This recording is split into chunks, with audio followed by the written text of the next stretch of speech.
The Marriage Part of Ladies' Book of Useful Information, 1896. Chapter 3. A special chapter for young women. Marriage. Advice upon this subject is very much needed. I am assured that it is a subject not often talked of in families, at least, as it ought to be, nor is it much alluded to in the pulpit, and the result is that young people commonly get their notions about it from those only a little older than themselves and who therefore know but little more than they do, or from those who form their opinions from the abuse they see of it and so hold degrading and unworthy ideas respecting it.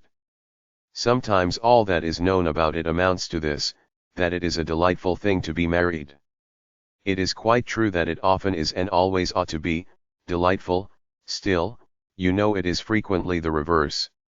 You cannot, then, be too cautious in the matter.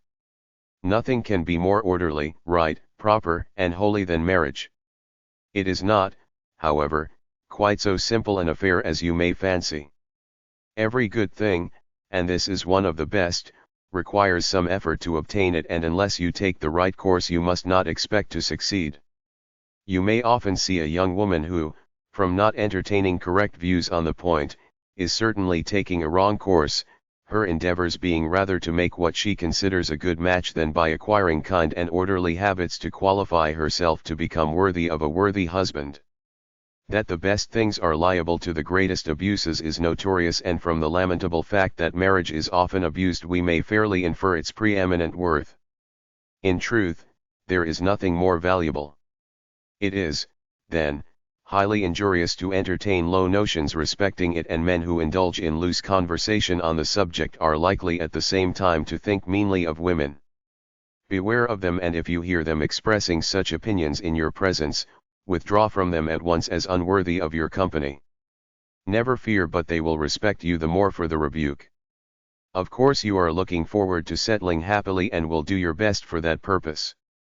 On this let me remark that all happiness, that is, all that is genuine and therefore worthy of the name, comes from connection with the one great source of all good, and he has freely and fully provided all the means necessary for our being happy, both here and hereafter. He has placed each of us where it is best for us to be and in the circumstances that are best for us at the time, and this applies to you and to me now. Howsoever much appearances may be to the contrary, he cares as much for each of us as if we were the sole objects of his care. It is only by doing our duty in humble dependence on his assistance, which he never withholds, that we can be happy. It behooves you, then, to consider well what is your duty, in order that you may do it and may enjoy the blessings he is so ready to bestow. I hope you may have been a loving and dutiful daughter, an affectionate sister and a faithful friend, then you may have good ground of hope for the future. When a prospect of marriage occurs, you cannot do better than consult your mother, aunt, or other discreet relative that has your welfare at heart, from whom you may reasonably expect the best and most disinterested advice, and this it will be well for you to be guided by. Women of mature years can judge far better than you whether a man is likely to make a good husband. You should likewise quietly and cautiously make your own observations among your married acquaintances, especially where you believe there is a comfortable and happy home. You will doubtless find that to a very great extent this happy home depends on the wife's management and economy. Very often it happens that when two husbands have the same income, with the same number of children, there will be comfort in the one home and discomfort in the other. Now, there must be a reason for this, and you should endeavor to find it out and profit by the lesson. It is said cleanliness is next to godliness, and truly the value of cleanliness cannot be overrated. In point of time, it should go before godliness, for where there is not cleanliness there can hardly be godliness, and the health of body and mind are greatly dependent on these two. Moreover, where can there be complete happiness without health? One of the most prolific sources of matrimonial difficulties is the lack of knowledge on the part of wives of the duties of housekeeping. In these days there are 100 young ladies who can drum on the piano to one who can make a good loaf of bread. Yet a hungry husband cares more for a good dinner than he does as long as his appetite is unappeased to listen to the music of the spheres. Heavy bread has made many heavy hearts, given rise to dyspepsia, horrid dyspepsia, and its herd of accompanying torments. Girls who desire that their husbands should be amiable and kind, should learn how to make good bread. When a young man is courting, he can live well at home, or, if he has to go a distance to pay his addresses, he usually obtains good meals at an hotel or an eating house, but when he is married and gets to housekeeping, his wife assumes the functions of his mother or his landlord, and it is fortunate for her if she has been educated so as to know what a good table is. Those who are entirely dependent upon hired cooks make a very poor show at housekeeping. The stomach performs a very important part in the economy of humanity, and wives who are forgetful of this fact commit a serious mistake.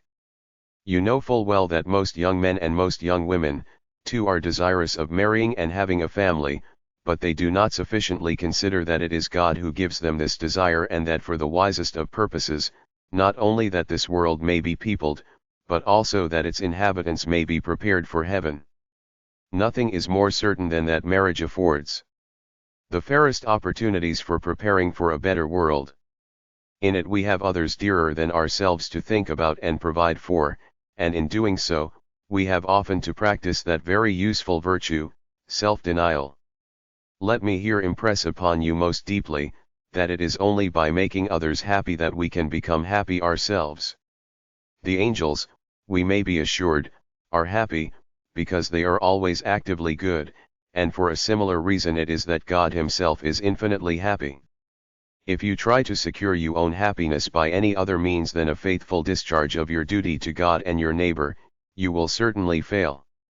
I dare say you will find that young men are fond of your company, and of paying you every polite attention, and you, as a right-minded woman, are well pleased to be so treated. It is due to you as a woman. Now, each of them is, or ought to be, looking out for a wife, and it is well that you should know this. It is, too, more important than you perhaps are aware, that you should be carefully making your own observations, so that when the time arrives for one of them to ask you to become his wife, you may not be taken by surprise, but may know how to act on the occasion. Let me caution you here against a failing that is common among young women. I mean that of making themselves too cheap. They feel flattered by the attentions paid to them, and are not sufficiently aware that many young men are fond of indulging in flattery, and such, if they find a young woman weak enough to be pleased with it, will perhaps play upon her feelings and gain her affections without having any honorable intentions towards her. As a protection against such, I recommend you to have a proper respect for yourself, and to consider with what object or purpose you receive their attentions. If you respond without an object, you may be doing them wrong. If you accept them when they have no right intentions, you allow them to wrong you. For this purpose consider well what you are, a human being intended for an eternity of bliss. God has made you a woman, and, believe me, as there is no fairer, so there is no nobler creature than woman. She is formed to be her husband's helpmate and the mother of his children, and the all-important work of training these for heaven depends mainly upon her. Great, then, is her responsibility, but God has given her the requisite love and power to do her duty with satisfaction and delight. He has placed you in this beautiful world that by doing your duty as a daughter, sister, wife, mother, and friend, you may become fitted to enter His heavenly kingdom. During your courtship let me entreat you to be very careful and circumspect. There is no period of life that can compare with this delightful season. It is, or should be, full of sunshine and sparkling with the poetry of life, but alas! to many it is the opposite. A want of judgment, a momentary indiscretion has not only blotted out this beautiful springtime of life, but has marred, darkened, and blighted the whole of the after lifetime. No maiden can, under any circumstances, place her character in the hands of any man before marriage. No matter how sincere the love, how ardent the protestations, how earnest or plausible the pleadings, you must not, you cannot, surrender your honor. You must preserve your prudence and virtue.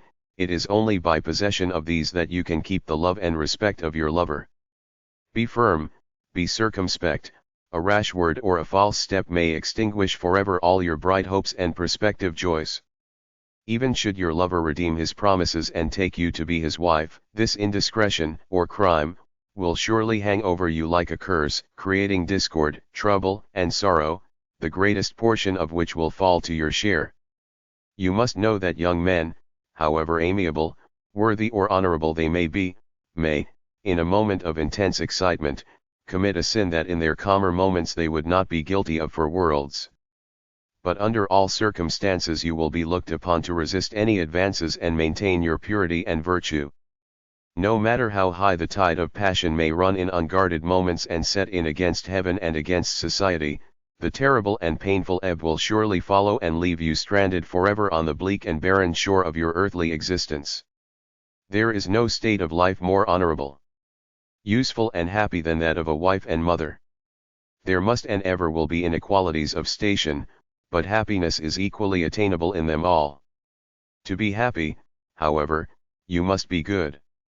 Of course, I do not mean absolutely good, for there is none good but one, but I mean that you should be relatively good and should aim at becoming better and more innocent as you advance in life. Now, you cannot respect yourself unless you know that you are worthy of respect, and if you do not respect yourself, you cannot expect that anybody else will, and in such case you will not be worthy of the love of any good man and none such will be likely to pay court to you.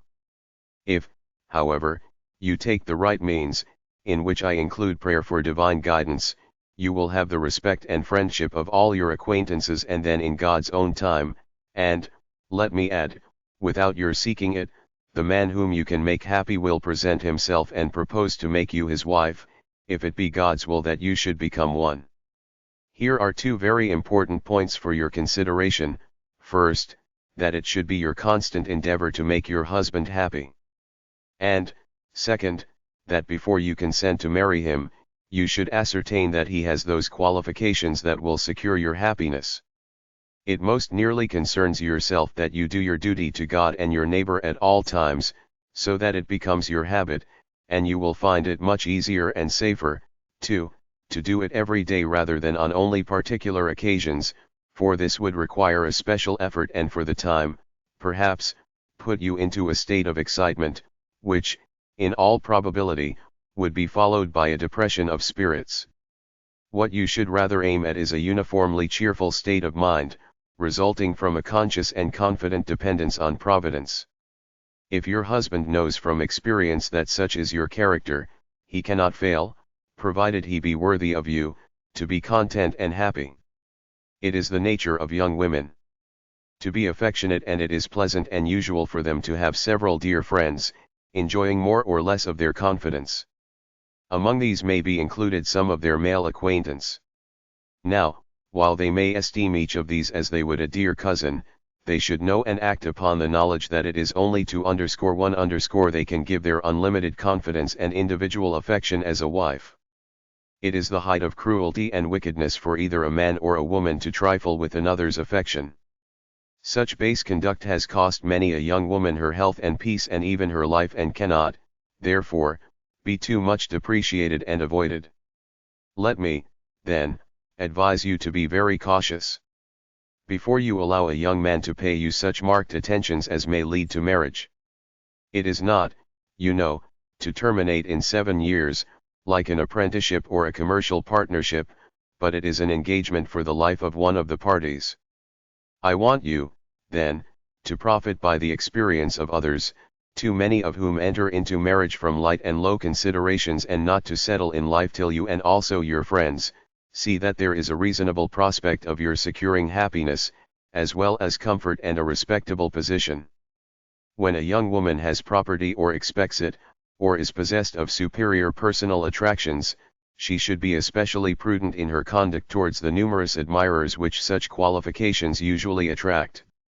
No woman should allow herself to accept the attentions of any man who does not possess those sterling qualities which will command her respect, or whose love is directed to her fortune or beauty rather than herself. On such a one she can place no reliance, for should illness or misfortune overtake her, she may find herself deprived of that love which she had valued as the great treasure of her life. Possessed of this, she feels that earthly riches are but of secondary importance, and that the want of them can never make her poor.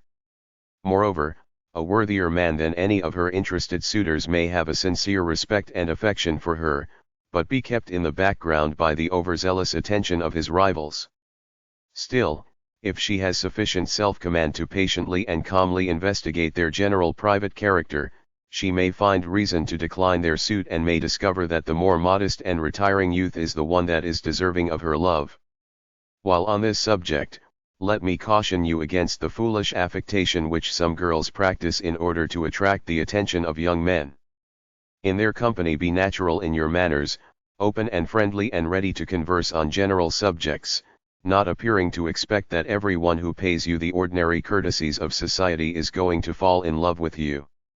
This mode of behavior, which is more common with those who are vain of their beauty than with others, frequently leads to such young women being more neglected than their less pretending sisters, for prudent young men, who are impressed with the necessity of a right decision in the all-important step of marriage, instinctively shrink from those who seem unwilling to give them a fair opportunity of judging whether their hearts and minds are as attractive as their persons.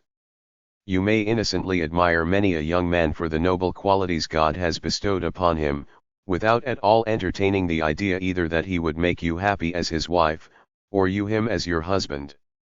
Thank God we are constituted of such different temperaments that all may find suitable partners without clashing with each other's tastes, if they will only be content to watch and wait. It is the part of a young man to watch to be actively desirous of meeting with a suitable partner. In doing this, his first consideration should be to seek for such a one as he can make happy, not to look primarily for beauty, fortune, wit, or accomplishments, things all very good in themselves, but by no means constituting the essentials of happiness.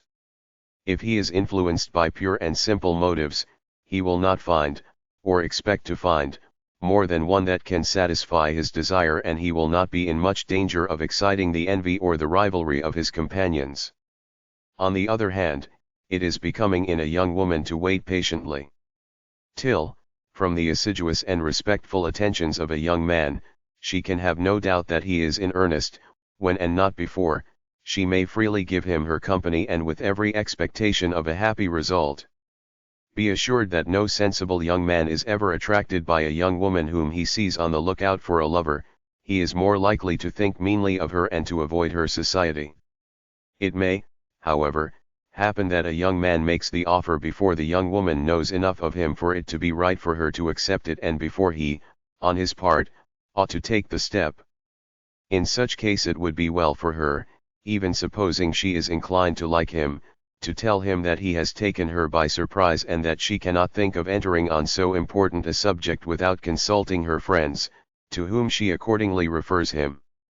It would then become her duty to intimate to him that, although his attentions are agreeable to them, he must wait a while, till, from further acquaintance, they are enabled to judge whether it will conduce to the mutual happiness of their daughter and himself for her to accept the offer he has so kindly made. But it is not only young men who are apt to be hasty in these matters. It is, as is well known, not uncommon for parents, especially mothers, very soon after a young man has begun to pay attention to their daughter, to give him to understand that they wish to know his intentions in reference to her. By such proceedings a young man may be taken aback and either hurry into a match, which turns out unhappily, or be led to withdraw from a union which might have resulted in the happiness of all the parties concerned. That your parents should wish you to be married is only natural, especially if their own marriage has been a happy one. It will be gratifying to them to see a worthy young man paying attention to you, and most probably they will let things take their own course. Marriage is too important a matter to admit of being hastened. There are, I am aware, unwise parents, who, from various motives, will throw obstacles in the way of young people who are desirous of coming together. Some are so selfish as to be unwilling to part with their daughter, preferring their own happiness to hers. Others are so silly as to think no ordinary man good enough for her, and therefore, if they had their own way, would have her to become an old maid. Fortunately, such short-sighted people are not infrequently outwitted. If your parents are, as I hope they are, reasonable in their views and expectations, one of the chief concerns of their life will be the promotion of your happiness, and it behooves you to pay the utmost deference to their opinion, and should they, from circumstances they become aware of, deem it advisable that you should either postpone or even break off an engagement, they will doubtless give you such weighty reasons as will justify you in acting on their advice. Where, however, as sometimes happens, they unwisely refuse their consent to their child's marriage at a time when she well knows from her own feelings and also from the sanction she receives from the opinion of trustworthy and judicious friends, that she would be making a real sacrifice were she to comply with their wishes, if, I say, under such circumstances she acts disobediently and marries the man she loves, more blame attaches to the parents than to herself, and the sooner they forgive her, the better. It is very common for young men, when going into the company of young women, together with their best dress, to put on their best behavior, in fact, to assume a character which is not their natural one, but far superior to it. Some hold the opinion that all is fair in love and war. To me it appears there cannot be greater folly and wickedness than for young people who are thinking of marrying to attempt to deceive each other. What is the good of it? A very short period of married life will entirely dispel the illusion.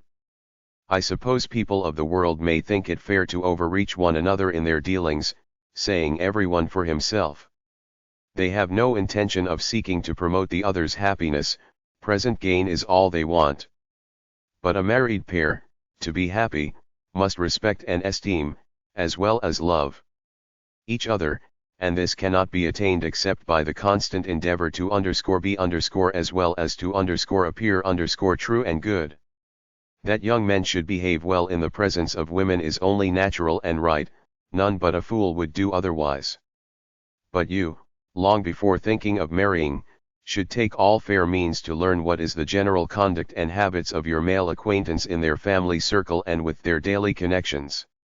Are they good-humored and kind, able to bear the troubles they meet with? Are they industrious, frugal, temperate, religious, chaste? Have they had the prudence to insure against sickness and death? Or, on the other hand, are they addicted to drinking, smoking, betting, keeping late hours, frequenting casinos, etc.? Your mother and other prudent friends will assist you to find this out. Those who do not come up to the proper standard, however agreeable they may be as acquaintance, certainly cannot make good husbands. In company of such, it behooves you to be well on your guard and accept no attention from them.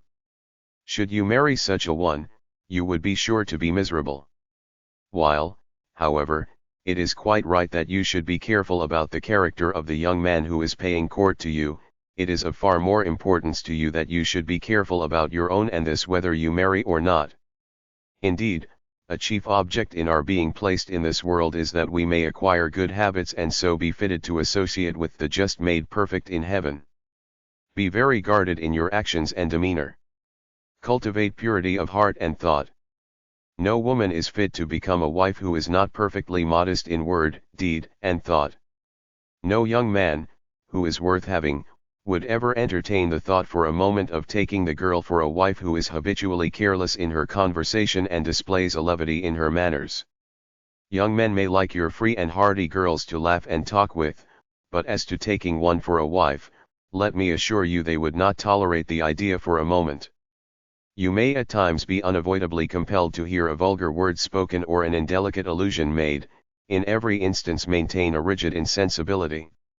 It is not enough that you should cast down your eyes or turn your head, you must act as if you did not hear it, appear as if you did not comprehend it. You ought to receive no more impression from remarks of this character than a block of wood. Unless you maintain this standing and preserve this high-toned purity of manner, you will be greatly depreciated in the opinion of all men whose opinion is worth having, and you deprive yourself of much influence and respect which it is your privilege to possess and exert. Courtship, after all, is a momentous matter. After taking all the counsel that may be offered, you must at last, in a great measure, rely on your own judgment. Within a few short months you have to decide, from what you can see of a man, whether you will have him in preference to your parents, friends, and all others that you know, to be a life companion. What can you do? How shall you judge? How arrive at a correct conclusion? My dear young girl, there is only one who can assist you. He, in his mercy to your helplessness and weakness, has given to every virtuous and pure-minded woman a wonderful, mysterious, and subtle instinct, a peculiar faculty that cannot be analyzed by reason, a faculty that men do not possess and one in which they do not generally believe. At this all-important period, this eventful crisis in your life, this womanly instinct guides and saves you. You can feel in a moment the presence or influence of a base, sensual and unworthy nature. An electric-like thrill animates you and you are naturally repulsed from him. When your suitor is a man of incongruous temper, ungenial habits, and of a morose and unsympathetic disposition, this same precious, divine instinct acts and the man feels, though he cannot tell why, that all his arts and aspirations are in vain. It will seldom be necessary for you to tell him verbally of his failure, but should such a one blindly insist upon intruding his attentions, do not hesitate to tell him kindly but firmly your decision. Should your suitor be one who is worthy, who will make you happy, this same blessed instinct will whisper in your soul the happy news. From the first interview there is frequently thrown around a maiden a peculiar, undefined spell. She will feel differently in his presence and watch him with other eyes than she has for the rest of men, and in due time, when he shall ask her to decide upon the question which shall seal the temporal and eternal destiny of two human souls, she will gladly respond, giving in loving trustfulness that which is the most precious, the most enviable thing on earth, a maiden's heart, a woman's love. Many persons, of both sexes, however amiable and pure their minds may be, should conscientiously abstain from marriage. This applies to all who have a tendency to consumption, scrofula, insanity, or any other of those diseases which are so frequently transmitted to offspring. This very important matter is not sufficiently known and therefore is not attended to as it ought to be, hence the great amount of sickness and early death among children. The tendency to inherit qualities is very evident in the case of drunkards, whose children are often inclined to practice the vice of their parents. The children of the blind and of the deaf and dumb, are also liable to be afflicted as their parents were. These facts go far to show that it is literally true that the sins of the fathers are visited upon the children. It is, however, gratifying to know, and there are many well-attested cases to prove it, that whereas the children born to a man while he was addicted to drunkenness were similarly addicted to that vice, those born after he gave up his vicious indulgence and by that means improved his bodily health, were free from the evil tendency. One strong reason why near relations should not intermarry is that, as the same general tendencies prevail in families, when the parents are nearly related they are very likely to have the same evil tendency, whatever that may be, and, therefore, there is a great probability that their children will also have the same, but more strongly developed, and, consequently, the difficulty of their overcoming it will be much increased.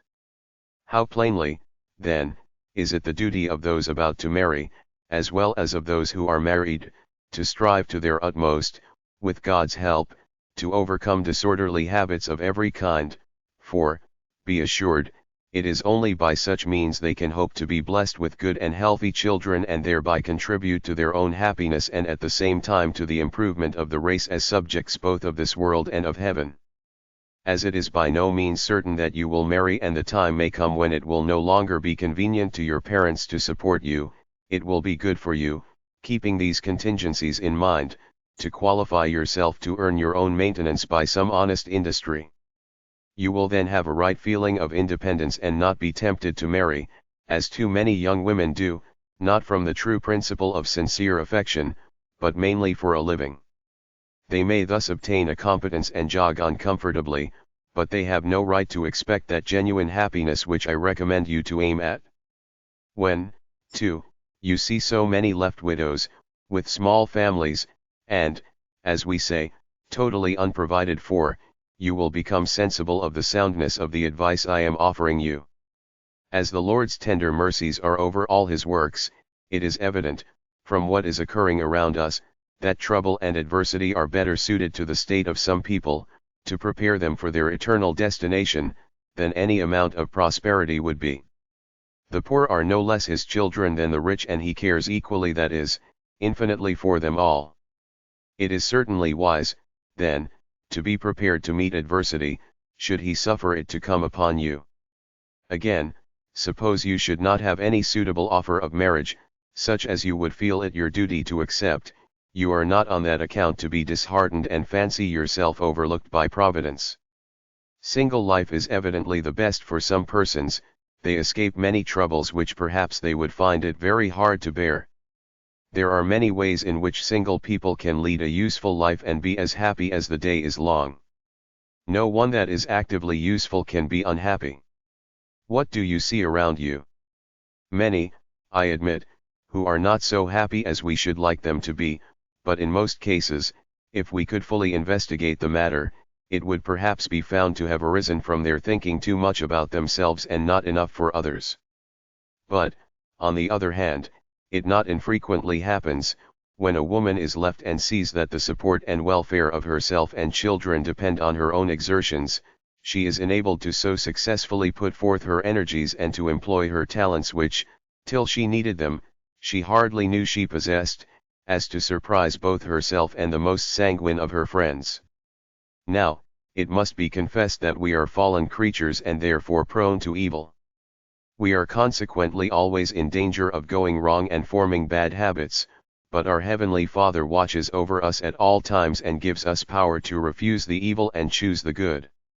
We are, I know full well, too much inclined to yield to evil influences. Still, as we always have divine aid if we implore it, I am not sure that, on the whole, it is not as easy to acquire good habits as bad ones. This much is certain, that whichever we acquire, they are likely to remain with us and are not easily to be got rid of. Among the subjects deserving attention as affecting our happiness is one on which, perhaps, I am not entitled to say much. I refer to dress.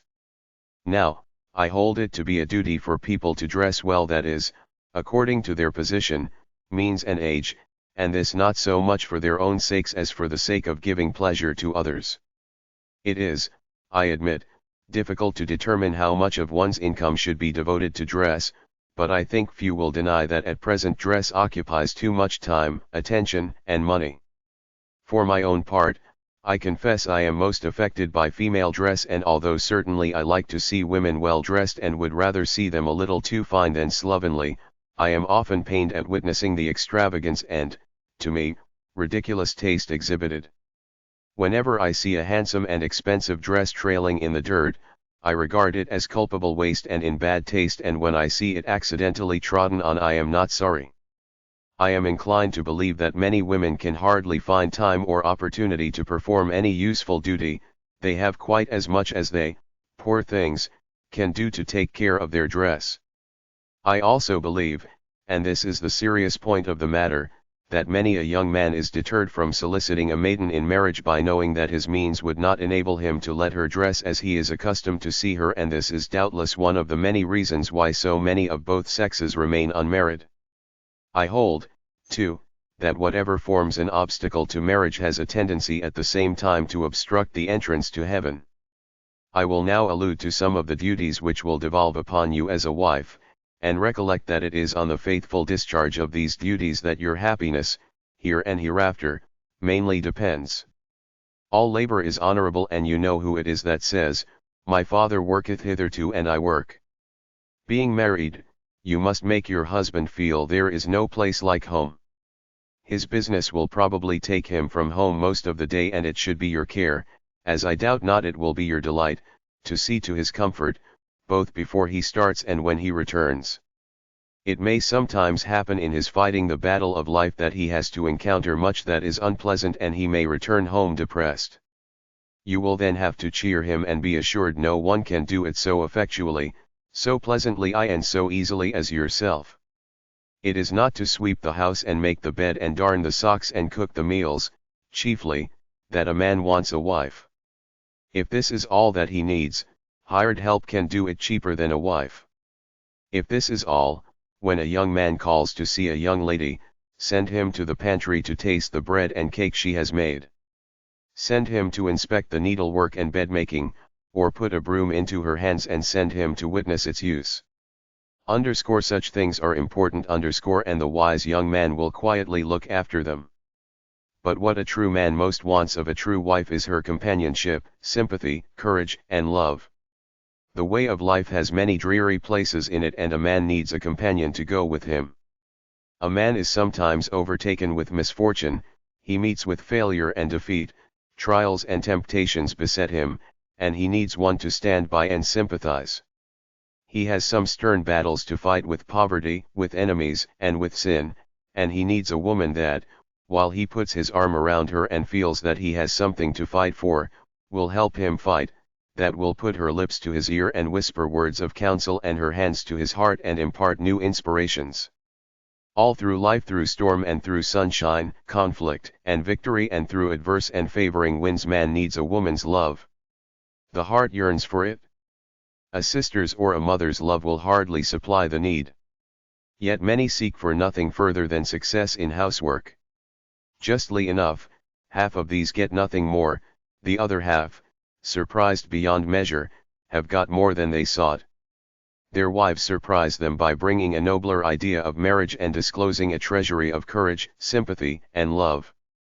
And I would here caution you against giving way to little misunderstandings in early married life. Sometimes trifling matters, for want of some forbearance or concession on one side on the other, perhaps on both sides, accumulate into serious results. These differences might be avoided by married partners studying each other's peculiarities of character, with the aim of mutually correcting, in a kindly spirit, any wrong tendency or temper which may sometimes show itself. Should you find you have inadvertently given pain to your husband, do not rest until you have ascertained the cause of his disquiet and succeeded in allaying the unhappy feeling. The earnest desire to please each other should by no means terminate on the wedding day, but be studiously continued through married life.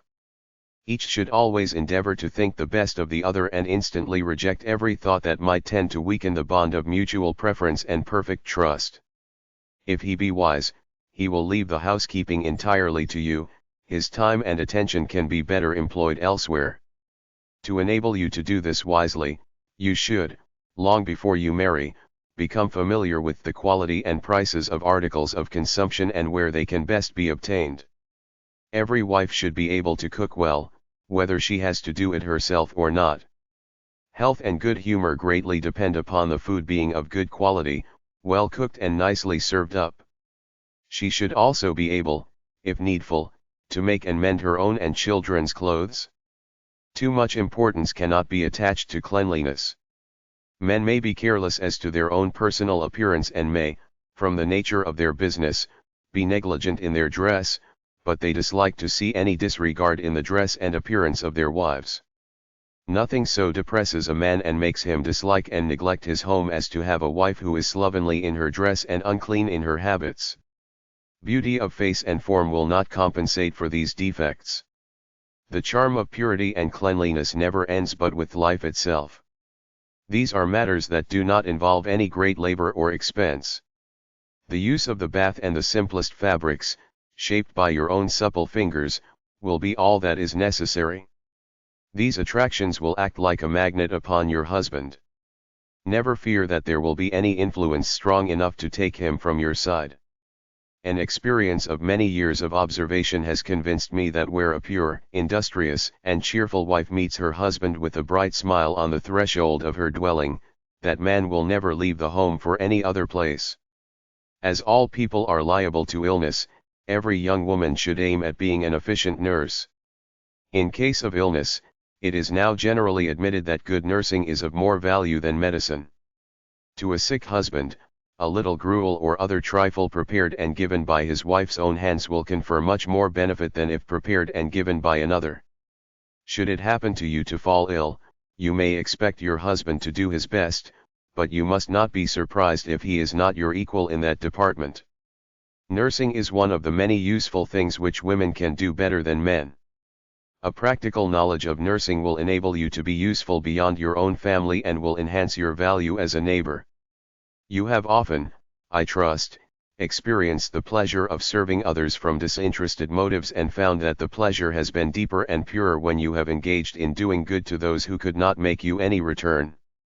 This you have found to be the case wherever you have had charge of a baby, one of those little ones of whom the Lord says, "Their angels do always behold the face of my Father which is in heaven." You have perhaps been surprised to find how easy it was to perform such a duty, and let me assure you that you may always expect to find it easy to perform your duty in that state of life to which it shall please God to call you. He never requires anything from any of his creatures beyond what he gives them power to do. He is no hard taskmaster. You have only to look to him and do your best, and then you may safely leave the result in his hands. Of all God's creatures, I know no happier one than a young mother with a good husband and a healthy baby.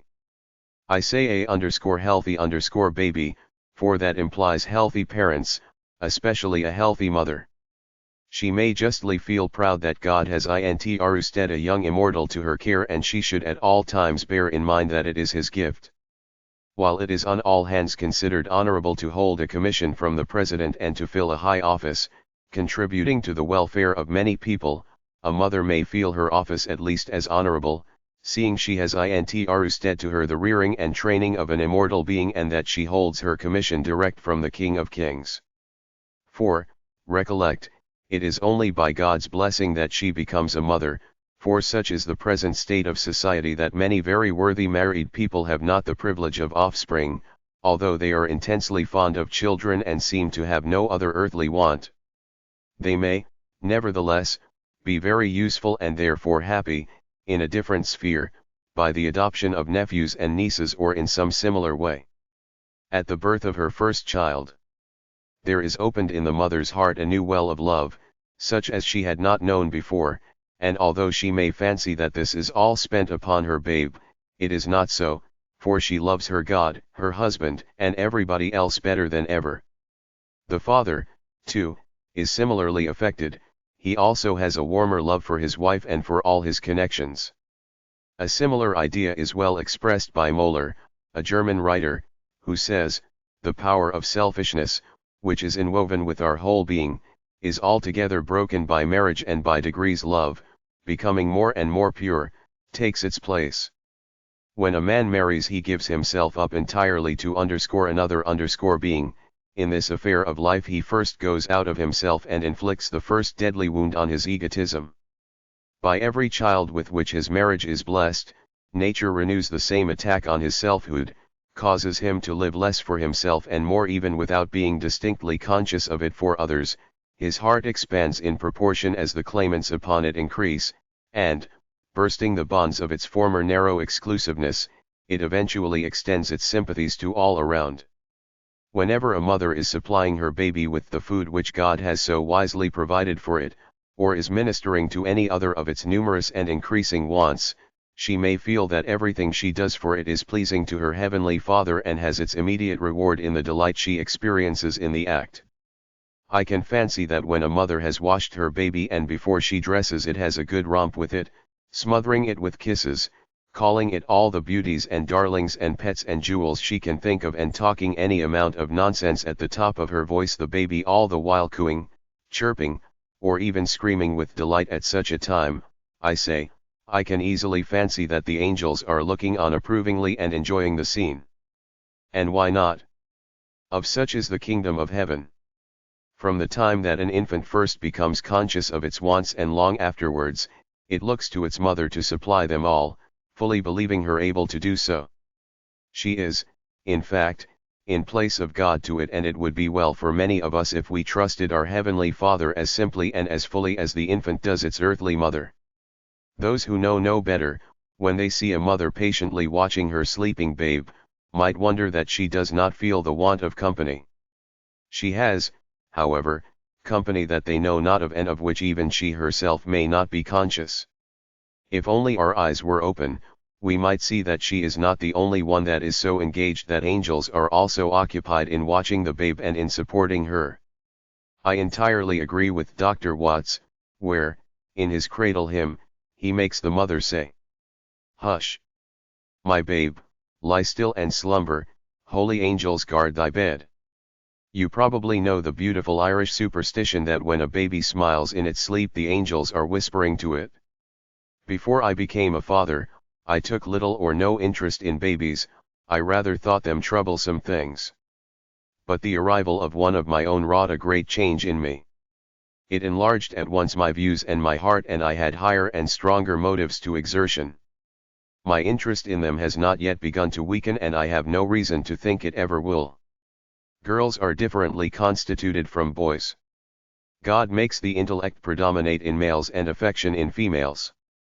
Accordingly, a little girl early shows a love for a doll, regarding it quite as her baby and never taking into account that it is not alive. She has many of a mother's cares and anxieties, as well as pleasures, about it, indeed, as many as she is then capable of. It is a constant source of amusement and employment to her. In all this we may plainly see the hand of Providence. It forms a suitable introduction to some of the interesting and important duties which will devolve on her if it should be His good pleasure for her to become a mother. You will, I dare say, readily see the object I now have in view. It is that I wish to impress on you how desirable it is that you should take every opportunity of becoming acquainted with the habits and wants of babies and the best way of managing them. The more you have to do with them, the more you will like the labors, and the easier and more delightful it will become. It is fair that, before you have children of your own, you should get your knowledge as to the management of them by experience with other people's. I take it for granted you will at all times do your best for them. You will then have but little cause to fear accident, and if accident should happen, as with all your care it sometimes will, you will have more confidence in your powers and will be more likely to do what is best at the moment, than if you were unused to children. Much of the disease and early death that happens among children arises from the ignorance of the mothers, who, however, are much more to be pitied than blamed in the matter. They had never been taught their duties toward their future offspring. Few mothers are, perhaps, sufficiently aware of the great influence which their manners, habits, and conversation have upon the tender minds of their children, even from birth. The child should grow up with a feeling of reverence for its parents, which can only be the case when wisdom, as well as affection, is exercised in its bringing up. Hence the necessity of the mother fitting herself, both intellectually and morally, for her sacred office, that the child may become accustomed to yield perfect obedience to her wishes, from a principle of love, and may acquire, as it advances in life, the habit of yielding a like obedience to that which is right. As you well know that you are not perfect yourself, you must be prepared to find that your husband has also his imperfections, and it is no unimportant part of your duty to help him to get rid of them. Indeed, it is one of the highest uses of marriage for each partner to assist the other on the journey to the heavenly Canaan. But before you attempt to point out a fault in him, consider how you had best proceed so as to attain your object, for unless you adopt a judicious mode and an affectionate as well as earnest manner, you may do as much harm as good. You must also carefully watch your opportunity, for what would be favorably received at one time and under certain circumstances, might under other circumstances give offense and altogether fail of the good effect intended and hoped for. You do not know how powerful you may be for good to your husband. There is much truth in the saying, a man is what a woman makes him. Previous to your marriage it will be expedient for you not to give your lover that full and unlimited confidence which it will be your duty and your inclination, to give him when he becomes your husband. I refer chiefly to family and other private matters, not to anything he ought to know to enable him to judge of your character and position. Many unhappy marriages have been brought about through the young woman letting it be known that she has great expectations. A worthless fellow may, in consequence, have succeeded in winning her hand. There is another point to which I must just allude before concluding this address. It is doubtless the order of Providence for marriage to take place, when possible, on our arriving at years of maturity. But I would guard you against the evil results of too early marriage, before either body or mind is perfectly matured. We scarcely need consult either medical or moral science to satisfy ourselves on this by no means trifling point. We may find in society too many sad instances of such immature and indiscreet unions. The minds of young persons should be expanded by a certain amount of experience in the world before entering upon engagements involving so many momentous duties. In your daily walks abroad, if you examine the countenances of those you meet, you will doubtless be led to conclude that there is a great deal of disease and misery in the world, but judging from my own observation, I think you will find that the greater number of persons exhibit signs of health and happiness. Much of the disease and misery with which the world is afflicted is the direct result of the misconduct of the individuals themselves, but no little of it is attributable to their parents, who have neglected or violated God's laws of health, their misconduct thus affecting their descendants to the third and fourth generation. I cannot, therefore, too much impress upon you the importance of your honestly trying to find out any bad habits to which you are inclined, with a view to getting rid of them, one by one, and supplying their place by good habits. By pursuing this course you will not only do much for your own happiness, but also for that of your children, if God should bless you with a family. Children, you know, are often striking likenesses of their parents, and in their minds and habits they likewise often resemble them. You should strive, then, to be good not from mere self-love and that you may get to heaven, but because your duty to others requires it. Earl Granville, when laying the foundation stone of the Alexandria Orphanage, in England, thus expressed himself in reference to the great value of children: few will deny that a child is an inestimable loan, as it has been called, or refuse to acknowledge, with one of our greatest poets, that the world would be a somewhat melancholy one if there were no children to gladden it. Children, more than any other earthly thing, equalize the conditions of society. To rich and poor they bring an interest, a pleasure, and an elevation which nothing else that is earthly does. Now, young people, before they think of engaging themselves, should clearly know each other's peculiar views of religion, because if they differ seriously on this point there is danger of it interfering with that full confidence which is so essential to happiness. Chapter 4. Love and Marriage.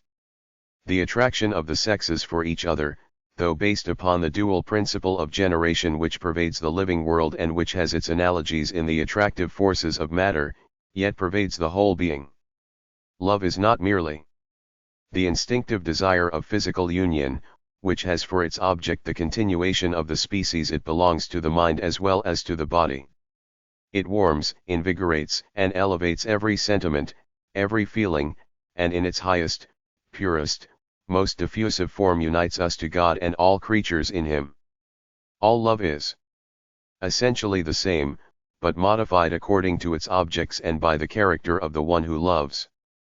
The love of children for their parents, of parents for offspring, brotherly and sisterly love, the love of friendship, of charity, and the fervor of religious love, are modifications of the same sentiment. The attraction that draws us to our kindred, our kind, that binds together all races and humanity itself, resting on the fatherhood of God and the brotherhood of man. It is but natural that this love should vary in degrees. Attractions are proportional to proximity. Family is nearer than country. We prefer our own nation to the rest of the race. Each individual has, also, his own special attractions and repulsions. There is love at first sight and friendship at first sight. We feel some persons pleasant to us, to be near them is a delight. Generally such feelings are mutual, like flows to like, or as often, perhaps, differences fit into each other. We seek sympathy with our own tastes and habits, or we find in others what we lack. Thus the weak rest upon the strong, the timid are fond of the courageous, the reckless seek guidance of the prudent, and so on. The sentiment of love for the opposite sex, tender, romantic, passionate, begins very early in life.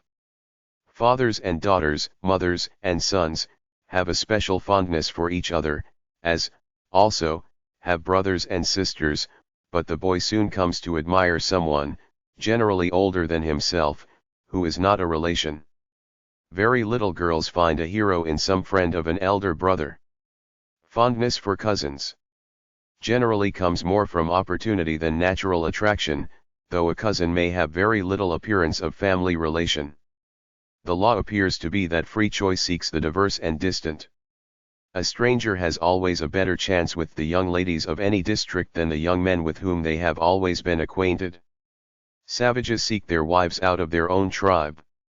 It is my belief that naturally, I mean in a state of pure and unperverted nature, but developed, cultivated and refined by education, every man loves womanhood itself and all women so far as they approximate to his ideal, and that in the same way every woman loves manhood and is attracted and charmed by all its gentle, noble, and heroic manifestations. By such a man, every woman he meets is reverenced as a mother, sister, daughter, or, it may be, cherished in a more tender relation, which should be at first and may always remain, free from any sensual desire. Such love may have many objects, each attracting the kind and degree of affection which it is able to inspire. Such love of men for women and women for men, may be free and will be free just in the degree in which it is freed from the bondage of sensual passion. Such love has a direct tendency to raise men above the control of their senses. The more of such love one has and the more it is diffused, the less the liability to sink into the lower and disorderly loves of the sensual life. The idea that every attraction, every attachment, every love between the sexes must lead to marriage, that no love can be tolerated but with that end in view, is a very false and mischievous one. It deprives men and women of the strength and happiness they might have in pure friendships and pure loves, and it leads to a multitude of false and bad marriages. Two persons are drawn together by strong attractions and tender sentiments for each other who have no more right to be married than if they were brother and sister, but who have the same right to love each other. But their true sentiments for each other and consequent relation to each other, are not understood by those around them and perhaps not by themselves. They are urged by the misapprehension of others, by their expectation, by ignorant gossip, by the prejudice of society, based upon low and sensual estimates of life, to marry. They find that they must either marry or lose the happiness they have in each other's society, and they make the irrevocable mistake. When it is understood that there are other loves than that of marriage, when the special attraction that justifies union for life and the begetting of offspring, is discriminated from all the other attractions that may bring two souls into very near and tender relations to each other, there will be more happiness in the world and fewer incomplete, imperfect, and, therefore, more or less unhappy, marriages. Nothing can be more detestable than that playing with fire which goes by the name of flirtation. But there are men and women who have the happiness of living and of being tenderly and devotedly loved by persons of the opposite sex, loved purely, nobly, happily, without injury and with great good. When such loves are accompanied by perfect trust in the goodness, purity, truth, and honor of the beloved, there can be no jealousy, no desire for selfish absorption, no fear of deprivation of any right. There is no reason why a husband or a wife should limit the range of pure and spiritual affection to near relatives. The man who can love a sister as sisters are often loved, may love in the same way, or as purely, any woman who might be his sister. As men and women learn to purify their lives, the world will grow more tolerant and love will become more universal. The tender and fervent exhortations to mutual love to be found in the Gospels and Epistles of the New Testament are now almost without a meaning. But they had a meaning to those to whom they were addressed, and when we are better Christians and bring our lives to the purity of Christian morality, they will have a meaning to us, and we shall learn that, in a sense we have not dreamed of, God is love. In the human race all circumstances point to monogamy as the lawful or natural condition. Males and females are born in almost equal numbers. If there are 2 or 3% more of males than females, the risks of life with males soon make the number even. Therefore, as a rule, no man can have more than one wife without robbing his neighbor. Polygamy is therefore a manifest injustice and may become the most grievous of all monopolies. Children are the most helpless of all young creatures and require the care of parents for the longest period. The care of a husband for his wife and of a father for his child, is an evident necessity.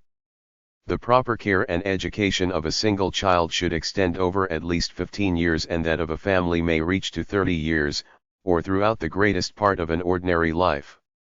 During all periods of pregnancy, childbearing, nursing and the education and care of a family. Every woman has a right to the sympathy, sustaining love, and constant aid of her husband.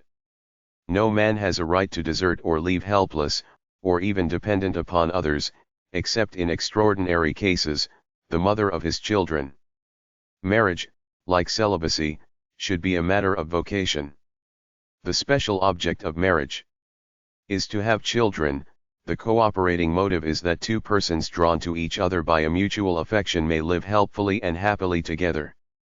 A selfish marriage, for its merely animal gratifications, a marriage in which strength, health, usefulness, often life itself, are sacrificed to sensuality and lust, is a desecration of a holy institution and somewhat worse in its consequences than promiscuous profligacy, for the consequences of that may not fall upon one's children and posterity. There are many persons who have no right to marry.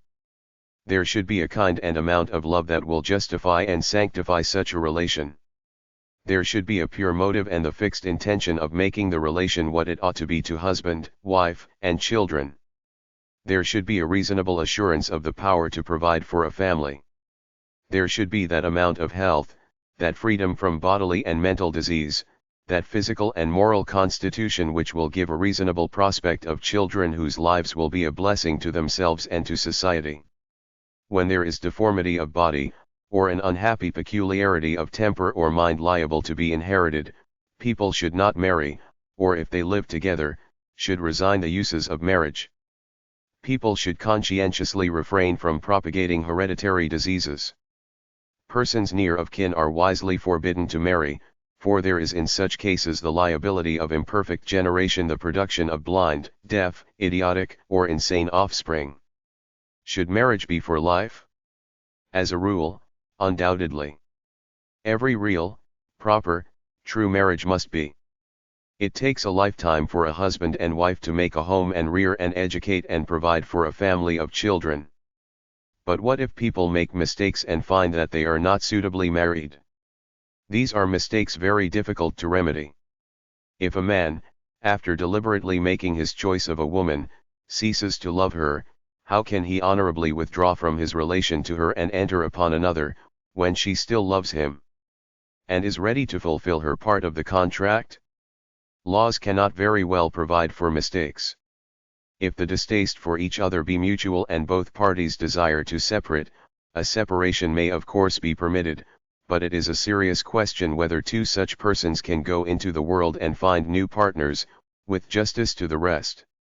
The law which permits of no divorce certainly bears hard upon individual cases, but if it leads to greater seriousness and care in forming such relations, it may be, on the whole, the best thing for society that it should be strictly observed. Chapter V. When to marry, how to select a partner on right principles. The proper age to marry is a somewhat vexed question, but needlessly so, because that age varies much, according to temperament and other circumstances relating to the individual. Although after puberty the sexual organs are capable of reproduction, yet it by no means follows that they should be used for that purpose. Their early activity is intended for the perfection of the body and mind and not for the continuation of the species. Very early marriage, therefore, should be avoided, because the nervous force expended in amative indulgence is imperatively required in both sexes for developing the physical and mental faculties.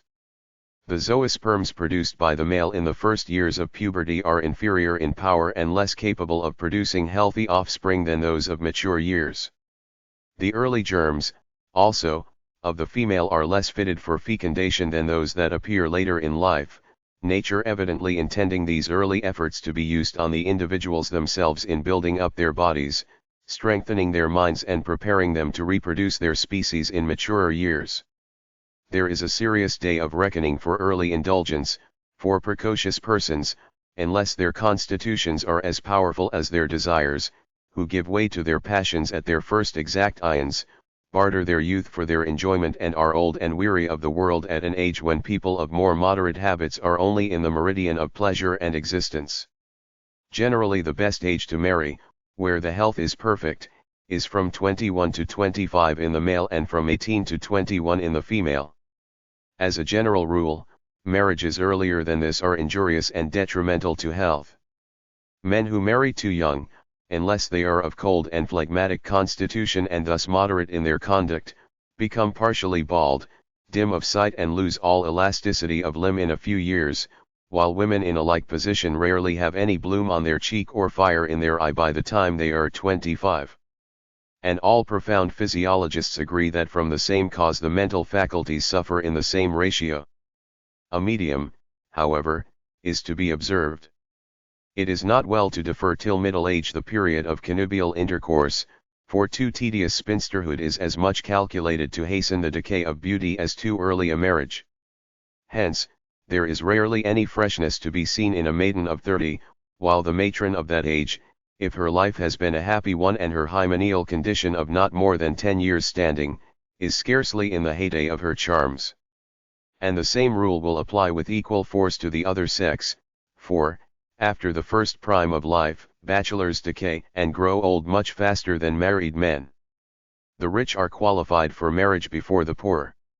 This is owing to the superiority of their aliment, for very nutritious food and the constant use of wines, coffee, etc., greatly assists in developing the organs of reproduction, whereas the food generally made use of among the peasantry of most countries as vegetables, corn, milk, etc. retards their growth. Owing to this difference of diet, the daughter of a man of wealth, who keeps a good table, will be as adequate to certain duties of married life at 18 as the daughter of a humble peasant at 21. Singular as it may seem, it is none the less true, that love novels, amorous conversations, playing parlor games for kisses, voluptuous pictures, waltzing, and, in fact, all things having a tendency to create desire, assist in promoting puberty and preparing young persons for early marriage. Those who reach this estate, however, by artificial means and much before the natural period will have to suffer for it in after life. The female who marries before the completion of her womanhood, that is, before her puberty is established, will cease to grow and probably become pale and delicate, the more especially if she become pregnant soon after marriage. A person who is thus circumstanced will also be liable to abortions and painful deliveries. Marriage, unless under very peculiar circumstances, should not take place until 2 or 3 years after the age of puberty. Many instances could be cited of the injurious effects resulting from not observing this rule. The case of the son of Napoleon I is a notable instance, who, at the age of 15 or 16, began his career of sexual indulgence, which ended his life at the early age of 21 years. He was an amiable, inoffensive, and studious youth, beloved by his grandfather and the whole Austrian court, and though the son of the most energetic man that modern times has produced, yet, from his effeminate life, he scarcely attracted the least public attention. Let me, therefore, advise the male reader to keep his desires in leading strings until he is at least 21, and the female not to enter the pale of wedlock until she is past her 18th year, but after these periods marriage is their proper sphere of action and one in which they must play a part or suffer actual pain as well as the loss of one of the greatest of earthly pleasures. Marriages are most happy and most productive of handsome and healthy offspring when the husband and wife differ, not only in mental conformation, but in bodily construction. A melancholy man should mate himself with a sprightly woman and vice versa, for otherwise they will soon grow weary of the monotony of each other's company. By the same rule should the choleric and the patient be united and the ambitious and the humble, for the opposites of their natures not only produce pleasurable excitement, but each keeps the other in a wholesome check. In the size and form of the parties the same principles hold good. Tall women are not the ideals of beauty to tall men, and if they marry such, they will soon begin to imagine greater perfections in other forms than in those of their own wives. And this is well ordered by nature to prevent the disagreeable results which are almost certain to grow out of unions where the parties have a strong resemblance. For instance, tall parents will probably have children taller than either, and mental imbecility is the usual attendant of extreme size. The union of persons prone to corpulency, of dwarfs, etc., would have parallel results, and so, likewise, of weakly and attenuated couples. The tall should marry the short, the corpulent the lean, the choleric, the gentle, and so on, and the tendency to extremes in the parents will be corrected in the offspring. Apart from these considerations, there are reasons why persons of the same disposition should not be united and wedlock. An amiable wife to a choleric man is like oil to troubled waters, an ill-tempered one will make his life a misery and his home a hell. The man of studious habits should marry a woman of sense and spirit rather than of erudition, or the union will increase the monotony of his existence, which it would be well for his health and spirits to correct by a little conjugal excitement, and the man of gloomy temperament will find the greatest relief from the dark forebodings of his mind in the society of a gentle, but lively, and smiling partner. However, in some particulars the dispositions and constructions of married people must assimilate, or they will have but few enjoyments in common. The man of full habits and warm nature had better remain single than unite his destinies with a woman whose heart repulses the soft advancements of love, and the sanguine female in whose soul love is the dominant principle should avoid marriage with a very phlegmatic person, or her caresses, instead of being returned in kind, will rather excite feelings of disgust. Thus the discriminations to be made in the choice of a partner are extremely nice. Nature generally assists art in the choice of partners. We instinctively seek in the object of our desires the qualities which we do not possess ourselves. This is a most admirable arrangement of Providence, as it establishes an equilibrium and prevents people from tending to extremes, for it is known that unions of dwarfs are fruitful of dwarfs, that giants proceed from the embrace of giants, and that offspring of parents alike irritable, alike passive, alike bashful, etc., inherit the prominent qualities of both to such a degree as to seriously interfere with their prospects in the world. It has another advantage. Through its means every eye forms its own beauty, hence, what one person rejects is the beau ideal of another's conceptions, and thus we are all provided for. In fine, with man as with animals, the best way to improve the breed is to cross it, for the intermarriage of like with like and relative with relative not only causes man to degenerate, but if the system became universal would in time bring the human race to a termination altogether. A male or female with a very low forehead should carefully avoid marriage with a person of like conformation, or their offspring will, in all probability, be weak-minded or victims to partial idiocy. The system of crossing is so perfect that marriages between persons of different countries are likely to be pleasant and fruitful. Speaking on this subject, an English writer says, "The Persians have been so improved by introducing foreigners that they have completely succeeded in washing out their Mongolian origin." And the same author adds to the effect that in those parts of Persia where there is no foreign intercourse the inhabitants are sickly and stunted, while in those that are frequented by strangers they are large and healthy. To make what is called a handsome couple, the female should be about 3 inches less than the male, and the parties should be proportionately developed throughout their system.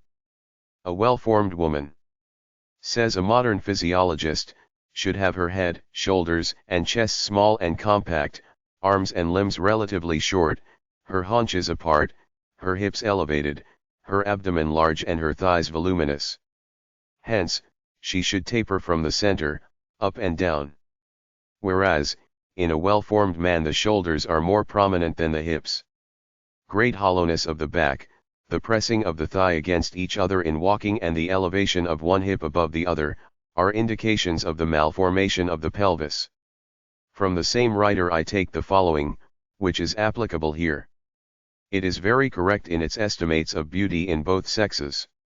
The length of the neck should be proportionately less in the male than in the female, because the dependence of the mental system on the vital one is naturally connected with the shorter courses of the vessels of the neck.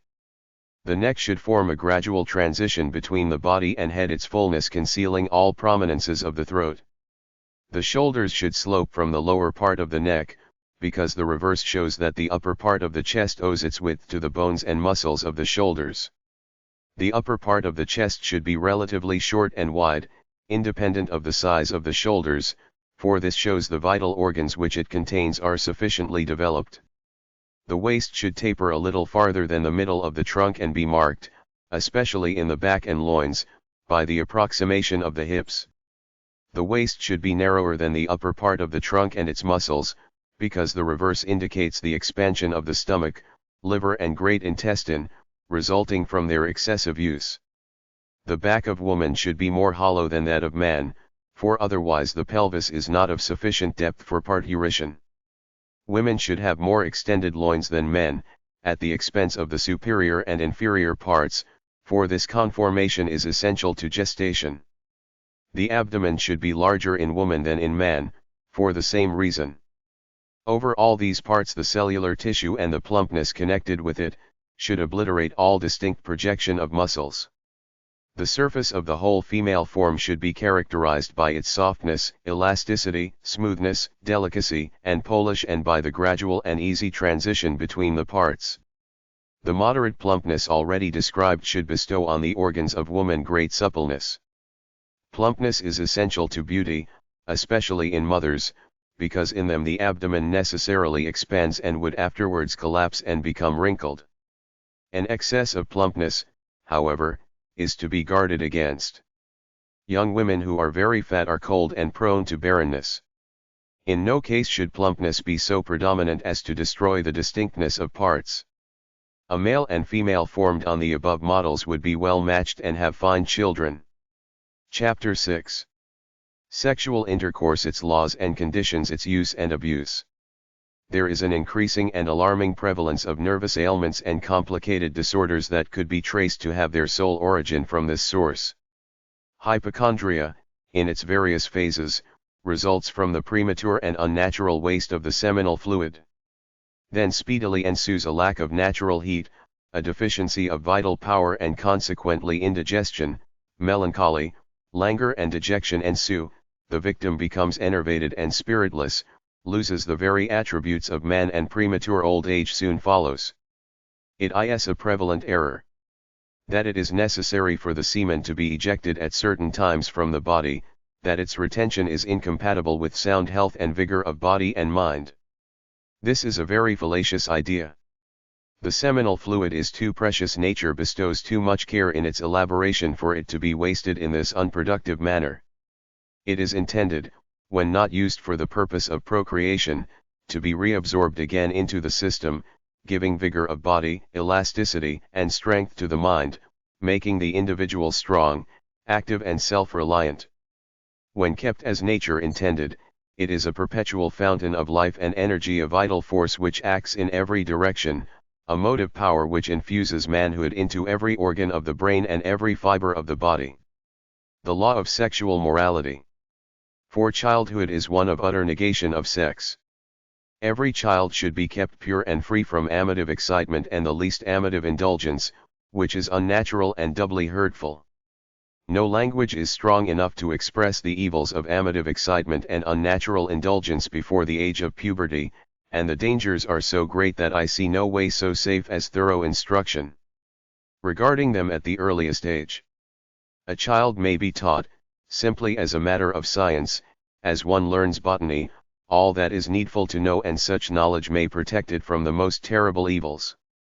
The law for childhood is perfect purity, which cannot be too carefully guarded and protected by parents, teachers, and all caretakers. The law for youth is perfect continence, a pure vestalate alike in both sexes.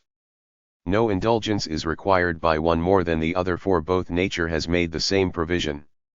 The natures of both are alike, and any the least exercise of the amative function is an injury to one as to the other. Men expect that women shall come to them in marriage chaste and pure from the least defilement. Women have a right to expect the same of their husbands. Here the sexes are upon a perfect equality. On this subject, Dr. Carpenter, Physiological Works, has written like a man of true science, and, therefore, of true morality. He lays it down as an axiom that underscore the development of the individual and the reproduction of the species stand in an inverse ratio to each other underscore. He says, the augmented development of the generative organs at puberty can only be rightly regarded as underscore preparatory underscore to the exercise of the organs. The development of the underscore individual underscore must be completed before the procreative power can properly be exercised for the continuance of the race. And in the following extract from his Principles of Human Physiology, he confirms my statement respecting the unscientific and libertine advice of too many physicians. The author would say to those of his younger readers who urge the wants of nature as an excuse for the illicit gratification of the sexual passions, try the effects of close mental application to some of those ennobling pursuits to which your profession introduces you, in combination with vigorous bodily exercise before you assert that appetite is unrestrainable and act upon that assertion. Nothing tends so much to increase the desire as the continual direction of the mind toward the objects of its gratification, whilst nothing so effectually represses it as a determined exercise of the mental faculties upon other objects and the expenditure of nervous energy in other channels. Some works which have issued from the medical press contain much that is calculated to excite, rather than to repress, the propensity, and the advice sometimes given by practitioners to their patients is immoral as well as unscientific. Every man and every woman, living simply, purely, and temperately respecting the laws of health in regard to air, food, dress, exercise and habits of life, not only can live in the continence of a pure virgin life when single and in the chastity which should be observed by all married partners, but be stronger, happier, and in every way better by so living. Chastity is the conservation of life and the consecration of its forces to the highest use. Sensuality is the waste of life and the degradation of its forces to pleasure divorced from use. Chastity is life, sensuality is death.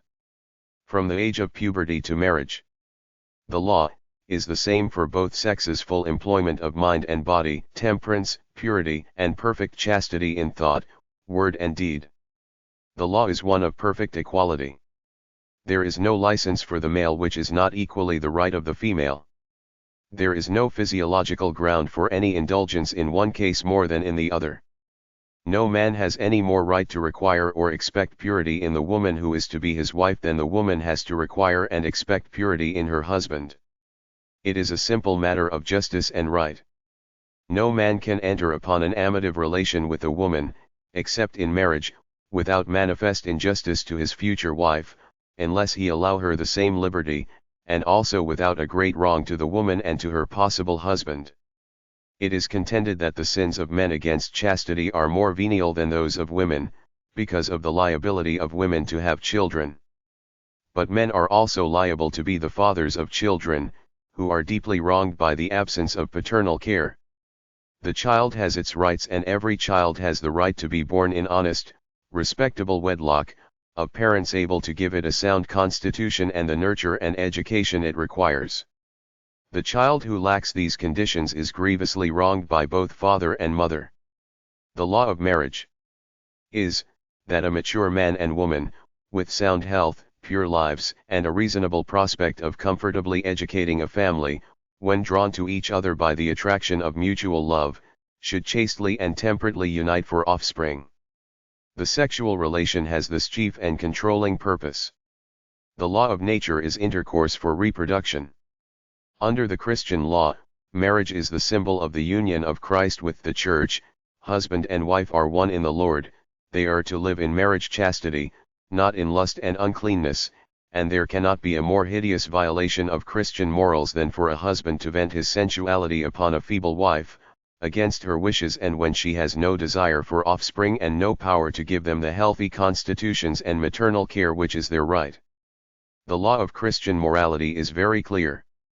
It is the sexual union first and chiefly for its principal object. It is for the husband to refrain from it whenever it is not desired, whenever it would be hurtful to either, whenever it would be a waste of life, whenever it would injure mother or child, as during pregnancy and lactation. A man who truly loves a woman must respect and reverence her and cannot make her the victim of his inordinate and unbridled, selfish and sensual nature. He will be ever, from the first moment of joyful possession to the last of his life, tender, delicate, considerate, deferent, yielding to her slightest wishes in the domain of love and never encroaching, never trespassing upon, never victimizing the wife of his bosom and the mother of his babes. We have romance before marriage, we want more chivalry in marriage. This is not the world's morality, yet it seems to one the world must respect it. This, High and pure Christian morality is not always enforced by Christian ministers, some of whom yield too much to human sensuality and depravity, instead of maintaining the higher law of Christian purity, which is but nature restored or freed from its stains of sin. The world requires that unmarried women should be chaste, while it gives almost unbridled license to men. A girl detected in amours is disgraced and often made an outcast. In young men such irregularities are freely tolerated. They are a little wild, they sow their wild oats, but open profligacy, the seduction of innocence, the ruin of poor girls, adultery, harlotry, and its diseases do not hinder men from marrying, nor from requiring that those they marry should have spotless reputations. It is not for a moment permitted that women in these matters should behave like men, and a pure girl is given to the arms of a wasted debauchee, and her babes are perhaps born dead, or suffer through life with syphilitic diseases, while she endures a long martyrdom from disordered, diseased and unrestrained sensuality. For the unmarried, young men, soldiers, sailors and all who do not choose to bear the burdens of a family, society has its armies of prostitutes, women like others and more than others, or in less reputable fashion, the victims of the unbridled lust of men. They are everywhere tolerated as necessary evils. And, in some places, protected or regulated, and, from economical or philanthropic considerations, or both, combined efforts are made to free them from the contagious diseases which for some centuries have been a curse attending this form of the violation of the laws of nature. One of the consequences of lust, which is the divorce of the sexual instinct from its natural use and purpose. The Christian law of marriage, as set down in the Holy Scriptures and defined by the best writers on moral theology, is in harmony with nature, in consonance with the higher nature of man. God hath set the earth in families. Adultery is a sin, because it disorders that divine arrangement. Fornication is a sin, because it prevents pure marriages.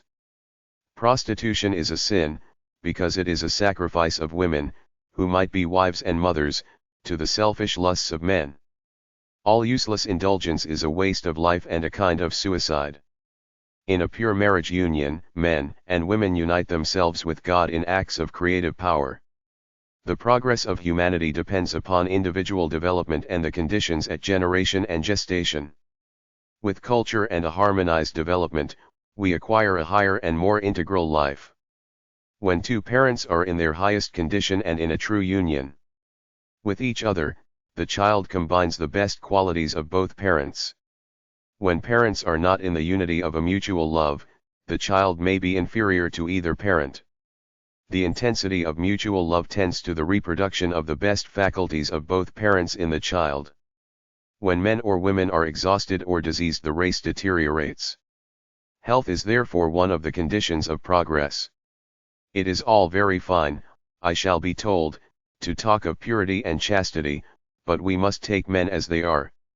How are you going to make men pure and chaste and respectful of the purity of women? How can you get men with strong amative propensities to live like anchorites? How can you get men to do anything right, or refrain from any wrong thing? There are three motives: fear of punishment, hope of reward, and sense of right or the principle of duty. The first of these is the lowest, but often the most effectual, the second is higher and appeals to hope and the love of happiness, the third, the highest of all motives, pure and unselfish as the love of truth, as in mathematics, acts on noble minds with great power. Men of real conscientiousness love the right for its own sake. They are just from love of justice, pure from a sense and love of purity. They love good and God as the source of all good, and do right, not from fear or hope, but from pure love. We must appeal to all motives. Men refrain from theft and other dishonest conduct from the dread of disgrace and punishment, because they see that honesty is the best policy, and from a sense of justice and regard to the rights of property, or a sense of honor which makes a mean action impossible. By similar motives great numbers are restrained from drunkenness and other vices. Children are to be restrained from impurity by the fear of the terrible consequences of unnatural indulgence in causing disease and pain, by the hope of a pure, healthy, and happy life of love in manhood and womanhood, and by a sense of the beauty and holiness of chastity and the sacredness of the functions by which the race is recreated and preserved. The religious feelings that our bodies are to be kept pure, healthy, and holy in every way as the temples of the Holy Ghost cannot be too early instilled into the infant mind, which is open to the highest sentiments of veneration, devotion, and heroic religion. In youth there are the same motives. Indulgence in solitary vice is self-destructive of all that youth most values, a profanation of his own body. Seduction is a desecration of what he should hold in the most tender reverence. To the young man, womanhood should be sacred, and every woman, mother, sister, beloved of the present or the future, should never be wronged by one thought of impurity. In this matter instinct goes with right. The inward voice supports the outer law of morality. Before men can become bad, their instinctive modesty must be broken down. Unless very badly born, with disordered amativeness, hereditary from a diseased and lustful parentage, they must be perverted and corrupted before they can act immodestly and impurely. Women are protected by a strong public sentiment around them. They have the dread of disgrace. For them to yield to their own affectionate desires, or the solicitations of a lover, is a fall, is ruin. They have the hope of a loving husband, a happy home, and the respect of society. And in woman passion has commonly less force, and the sentiment of modesty and purity more power. Women are weak in yielding to solicitation, giving everything for love. But we see how protective of female virtue are these motives to vast numbers. Men can perfectly restrain the sensual part of their natures whenever they have a strong motive to do so. A child would be simply mad who was not controlled by the presence of father, mother, and persons he respected or feared. Young men have no difficulty when they are in the company of pure women. They are in no trouble when their lives are full of mental and muscular activity, and particularly if their habits of eating simply and temperately, of refraining from heating and exciting stimulants and sleeping in cold beds and fresh air, are such as health requires. There needs but the strong will to live purely in any one and at any age, the will that comes from the high motives of conscience and religion, or all motives combined.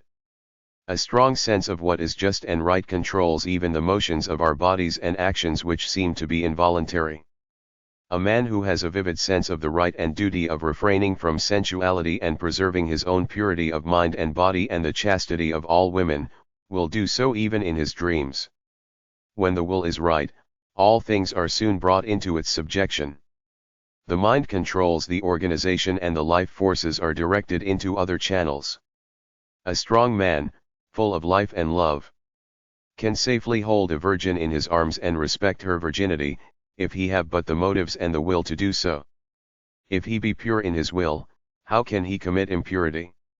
If a woman be sacred in his eyes, how can he profane her? It is not that men have not the power of restraint, the power to do right, it is that they lack the motive. They have lost the sense of right, they are even impelled to do wrong by the pressure of opinion around them. Boys and young men are driven into libertinage by the ridicule of their companions. Vice is considered manly. They seek sensuality in an evil emulation, as they learn to smoke, or gamble, or drink, and, later on, vanity has often more to do with excess than the force of lust. Young men seduce girls that they may boast of it. They keep mistresses because it is the fashion. They exhaust themselves because they wish to give a high idea of their manly powers. Even in marriage, women are injured and have their health destroyed by yielding weakly, or from a false sense of duty, to a husband whose own motive is the desire to acquit himself manfully in what he considers his marital duties. Men and women are, in thousands of cases, wretched victims to what they imagine to be the wants or expectations of each other.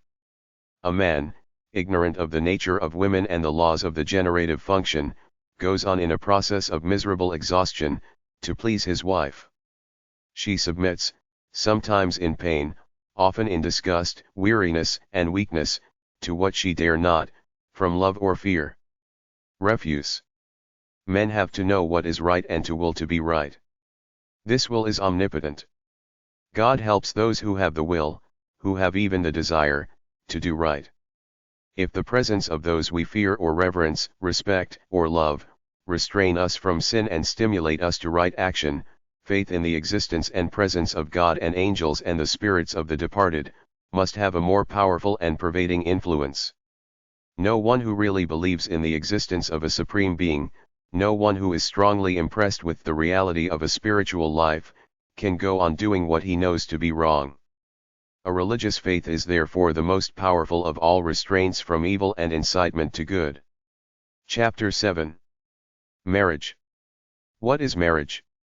Marriage is in law the conjugal union of man with woman and is the only state in which cohabitation is considered proper and irreprehensible. The marriage relation exists in all Christian communities and is considered the most solemn of contracts, and, excepting in Protestant countries, it is regarded as a sacrament. In some countries its celebration falls under the cognizance of ecclesiastical courts only, but in the United States it is regarded as merely a civil contract, magistrates having, equally with clergymen, the right to solemnize it, though it is usually the practice to have it performed by a clergyman and attended with religious ceremonies. Marriage, as a legalized custom, is of very ancient origin.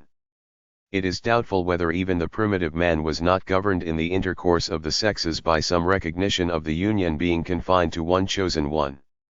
No greater promiscuity can certainly be supposed than occurs in the lower animals, where pairing is the law.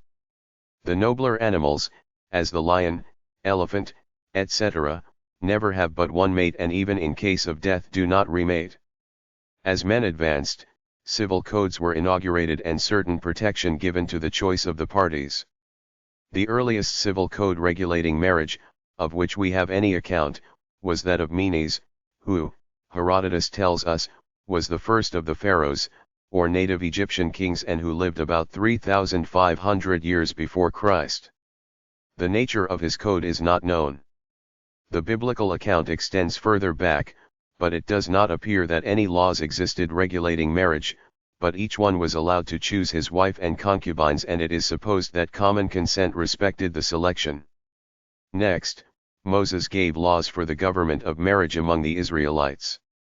The early Greeks followed the code of Cecrops and the Romans were also governed in their marital relations by stringent laws. In fact, the necessity of some law regulating the intercourse between the sexes must have become very apparent to all nations or communities at a very early period. It certainly antedates any legal regulations with regard to the possession of property. It is very probable that every community did by common consent afford to each male one or more females and the presumption is that such choice or assignment, as the case may have been, was respected by common agreement as inviolable. It is doubtful if ever promiscuity was the law or privilege with any community of men, even in their primitive state. The possession of reason is antagonistic to such a belief, and man was most probably elevated above the beast by the faculty of reason in this respect as in others. Promiscuous indulgence is always evidence of debauchery and a departure from that natural course which is prompted by an innate sense of propriety characterizing mankind. The law is very indefinite with regard to what constitutes a legal marriage.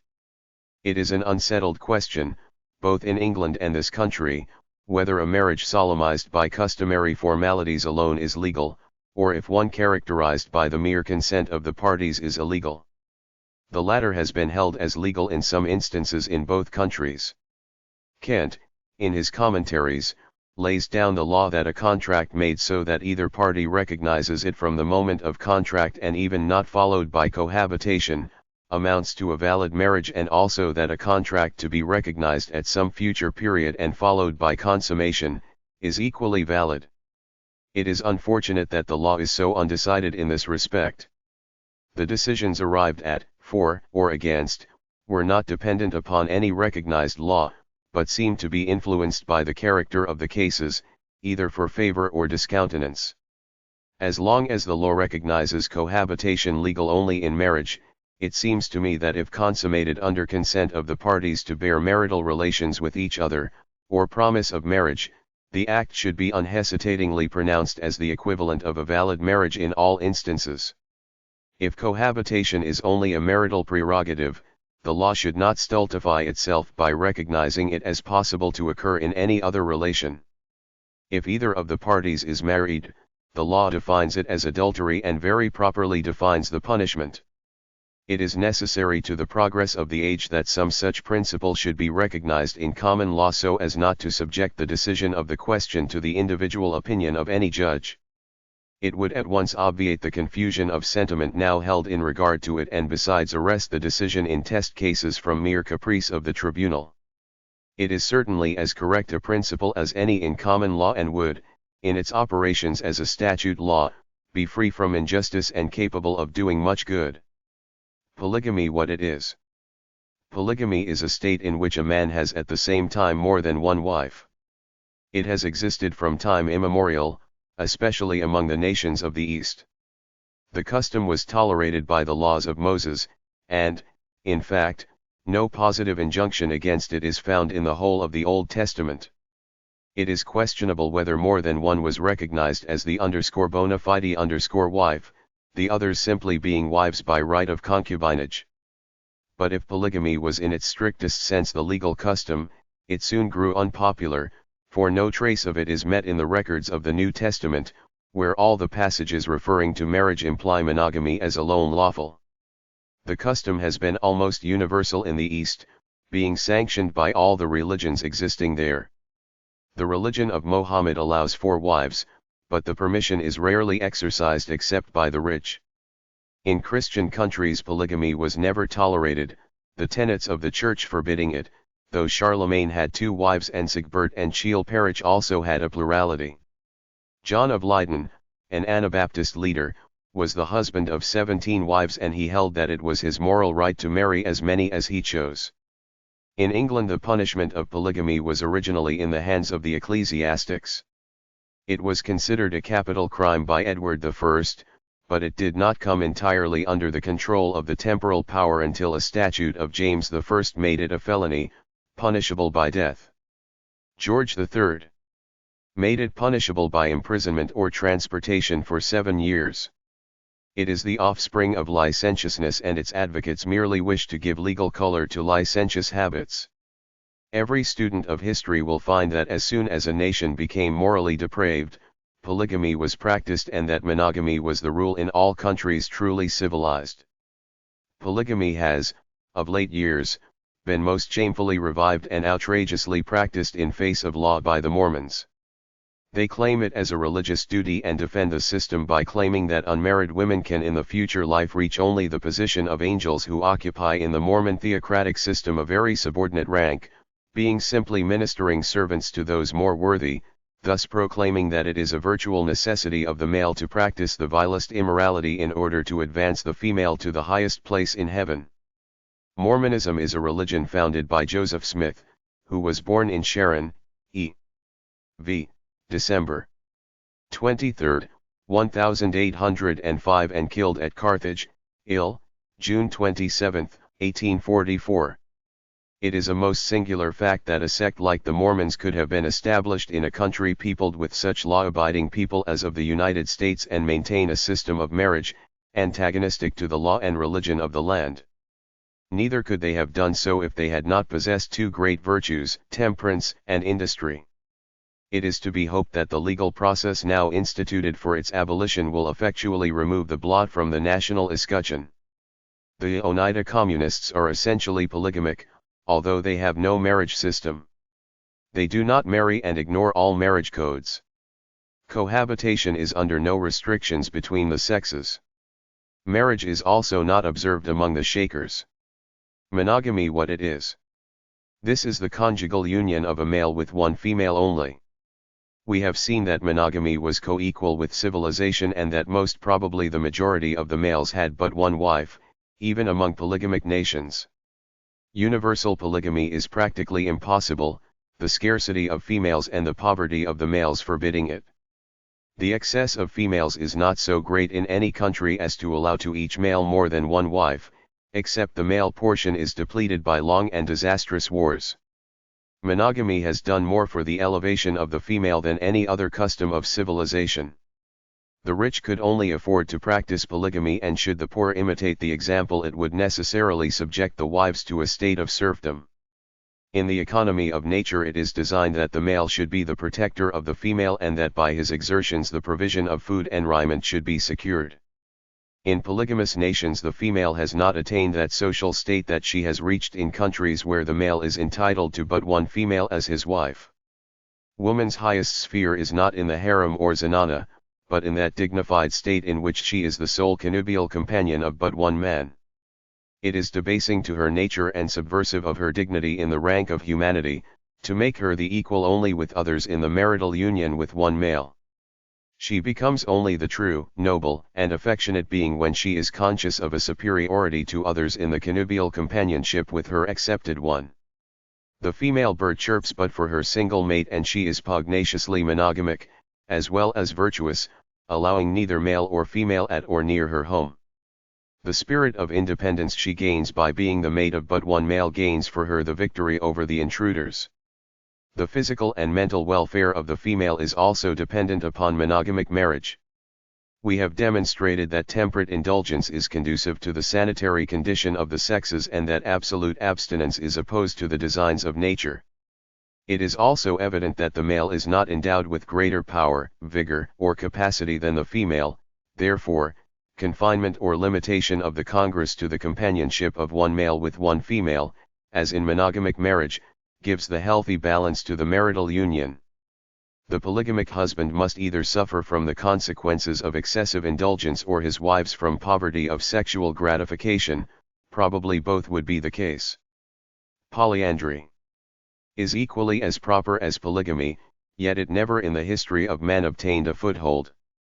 The system is more logical than polygamy, because the wife's dependence would be distributed between two or more husbands, in which case she would be better insured against poverty and her support would be guaranteed by greater probability. We have now described the history and aspect of the two customs, and will conclude the subject by remarking that a man is morally and physically entitled to but one wife, and that a plurality is a great wrong to the female and in total opposition to the ordinance of nature. Wherever polygamy is the custom, the female is held in slavish subjection. It only prospers in proportion to the ignorance of the sex. Intelligent and civilized woman will always rebel against such debasement and servitude. Marriage customs. It would probably be interesting to many to describe the marriage ceremonies observed by different nations, but to enter into a descriptive detail would occupy too much space. It is sufficient to say that while some wives are wooed and won, others are bought and sold, while in some countries the husband brings the wife to his home, in others, as in Formosa, the daughter brings her husband to her father's house and he is considered one of the family, while the sons, upon marriage, leave the family forever. In civilized countries, the ceremonies are either ministerial or magisterial and are more or less religious in character, while in others, less civilized, the gaining of a wife depends upon a foot race, in which the female has the start of 1/3 the distance of the course, as is the custom in Lapland. In Caffraria, the lover must first fight himself into the affections of his lady love, and if he defeats all his rivals she becomes his wife without further ceremony. Among the Congo tribes, a wife is taken upon trial for a year, and if not suited to the standard of taste of the husband, he returns her to her patents. In Persia, the wife's status depends upon her fruitfulness. If she be barren, she can be put aside. In the same country they have also permanent marriages and marriages for a certain period, only the latter never allowed to exceed 90 years. In fact, the marriage ceremonies differ in nearly all countries. To us some may appear very absurd, and yet our customs may be just as amazing to them. It matters but little how a conjugal union is effected so long as sanctioned by law or custom, and it obligates the parties, by common opinion, to observe the duties pertaining to married life. The basis of a happy marriage. The state of conjugal union should be the happiest in the whole of the existence of either man or woman, and is such in a congenial marriage. Yet in the history of very many marriages contentment or happiness is palpably absent, and an almost insufferable misery is the heritage of both parties. It is therefore important that previous to the marital union the parties should take everything into consideration that foreshadows happiness after marriage, as well as everything calculated to despoil conjugal felicity. The first requisite of congenial marriage is love. Without being cemented by this element, the conjugal union is sure to be ungenial. It is the strongest bond, the firmest cord, uniting two hearts inseparably together. Love for the opposite sex has always been a controlling influence with mankind. It is the most elevating of all the emotions and the purest and tenderest of all sentiments. It exerts a wonderful power, and by its influence the grandest human actions have been achieved. Of what infinite worth it is to either sex to be compensated with a worthy and satisfying love, and how ennobling to the impulses and actions it is to bestow the sentiment upon one worthy to receive and willing to return. Love is the mainspring that regulates the harmony of conjugal life, and without it there is a void in the machinery, productive only of jars, convulsive movement, and a grating and inharmonious action. The soul yearns for love and to love, and unless the desire is compensated, human life is a blank and becomes a purposeless existence. Love ever stimulates the good and suppresses the bad, if kept in a proper channel and guided by pure affections. Another requisite of a happy marriage is health. No person has a moral right to engage in wedlock who cannot bring to his partner the offering of good health. Another consideration is evenness of temper. In the wooing days everyone is a lamb and only becomes the howling wolf after marriage. Circumstances that ruffle the temper in the presence of the intended are but like the harmless squib, but would become like the explosive torpedo in his or her absence or in after marriage. Quarreling caused by matrimonial differences is the most frequent cause of infelicity, and most of it is caused by an innate irate temper of either husband or wife. The tastes should not be dissimilar. Some of them may be unimportant, but others are a fruitful source of disagreement. The social wife will never be contented with the unsocial husband, and the gay husband, though his gaiety may not be commendable, will always accuse his wife if she lacks a social disposition to a great extent. The religious wife will never excuse a tendency to irreligion in her husband, and though he may be far from being immoral, she is unhappy if he does not participate in her devotions. The one devoted to children will never be happy with one having a natural repugnance for them. In this way we might multiply facts illustrative of the importance of an investigation into the similarity of taste previous to marriage. Great love, however, overcomes almost every obstacle. The parties should be nearly of one age. The husband should be the elder. The union of the old husband to the young wife, or the reverse, is seldom a happy one. It is seldom that such a marriage occurs in which the incentive is not the wealth of either of the parties. Marriages are usually contracted to gratify various desires, as love, fortune, or position. The results are more truthfully stated by an eminent divine in the following: "Who marries for love, takes a wife; who marries for fortune, takes a mistress; who marries for position, takes a lady." To a man there is but one choice that he can rationally make, a marriage of love. My female readers, I hope, will decide rather to wed a husband than the master or the elegant gentleman. A little foresight, a little prudence, and a little caution will prevent in most cases the entrance into a marriage which, by the very nature of the alliance, is certain to be an unhappy and improper one. Chapter 8. Pregnancy, Labor, Parturition. Perhaps there is no more eventful period in the history of woman than that in which she first becomes conscious that the existence of another being is dependent upon her own, and that she carries about with her the first tiny rudiments of an immortal soul. The signs of pregnancy are various. Many females are troubled with colic pains, creeping of the skin, shuddering and fainting fits immediately on conception taking place.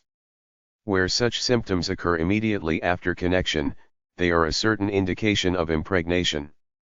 A remarkable change takes place in the face in most cases, varying in time from 3 days to 3 months. The eyes are dull and heavy and present a glassy appearance, the nose pinched up, the skin becomes pale and livid, and the whole countenance appears as if 5 or 10 years advance in life had been taken at a single step. Another important and remarkable sign, and one the most to be relied on, is an increase in the size of the neck. This often occurs at a very early period, and many females, by keeping a careful daily measurement of the neck, can always tell when they are pregnant. A suppression of the menstrual flow is another strong presumptive sign. It is true a partial flow of the menses often occurs after pregnancy, from the lower part of the womb, but when the flow is suddenly stopped without any apparent cause, pregnancy is generally the predisposing cause. Soon after conception, the stomach often becomes affected with what is called morning sickness. On first awaking, the female feels as well as usual, but on rising from her bed qualmishness begins, and perhaps while in the act of dressing retching and vomiting takes place. This symptom may occur almost immediately after conception, but it most frequently commences for the first time between 2 and 3 weeks after. Now and then it is experienced only during the last 6 weeks or 2 months of pregnancy and subsides about the time the movements of the child begin to be felt. Changes in the breast are generally considered as strong signs of pregnancy. When 2 months of pregnancy have been completed, an uneasy sensation of throbbing and stretching fullness is experienced, accompanied by tingling about the middle of the breasts, centering in the nipples. A sensible alteration in their appearance soon follows, they grow larger and more firm. The nipple becomes more prominent and the circle around its base altered in color and structure, constituting what is called the areola, and as pregnancy advances milk is secreted. The period of gestation, at which these changes may occur, varies much in different females. Sometimes, with the exception of the secretion of the milk, they are recognized very soon after conception. In other instances, particularly in females of a weakly and delicate constitution, they are hardly perceptible until pregnancy is far advanced or even drawing toward its termination. The changes in the form and size of the breasts may be the result of causes unconnected with pregnancy. They may enlarge in consequence of marriage, from the individual becoming stout and fat, or from accidental suppression of the monthly flow. The changes which take place in the nipple and around its base are of the utmost value as an evidence of pregnancy. About the 6th or 7th week after conception has taken place, if the nipple be examined, it will be found becoming turgid and prominent, and a circle forming around its base, of a color deeper in its shade than rose or flesh color, slightly tinged with a yellowish or brownish hue, and here and there upon its surface will be seen little prominent points from about 10 to 20 in number. In the progress of the next 6 or 7 weeks these changes are fully developed, the nipple becoming more prominent and turgid than ever, the circle around it of larger dimensions, the skin being soft, bedewed with a slight degree of moisture, frequently staining the linen in contact with it, the little prominences of larger size, and the color of the whole very much deepened. Calculations of the duration of pregnancy, founded upon what has been observed to occur after casual intercourse, or perhaps a single act, in individuals who can have no motive to tell us what is false, are likely to be correct. The conclusion drawn from these is, that labor usually, but not invariably, comes on about 280 days after conception, a mature child being sometimes born before the expiration of the 40 weeks and at other times not until that time has been exceeded by several days. A case is on record where the pregnancy lasted 287 days. In this case the labor did not take place until that period had elapsed from the departure of the husband for the East Indies, consequently the period might have been longer than 287 days. Childbirth is a natural process, and however complicated and painful habits or disease have made it, yet the work must be left to nature. Any efforts to assist or hurry matters will only end in harm. The only cases where interference is justifiable is where her powers are exhausted or some malformation exists or malpresentation occurs. When labor is about to commence, the womb descends into the bottom of the belly and the motions and weight of the child will be felt much lower down than usual. If in a natural position, the head will fall to the mouth of the womb and press upon it. This drives forward the membranes which retain the water at the orifice, and at the proper moment they break and labor then commences. Labor is caused by involuntary contractions of the uterus and abdominal muscles.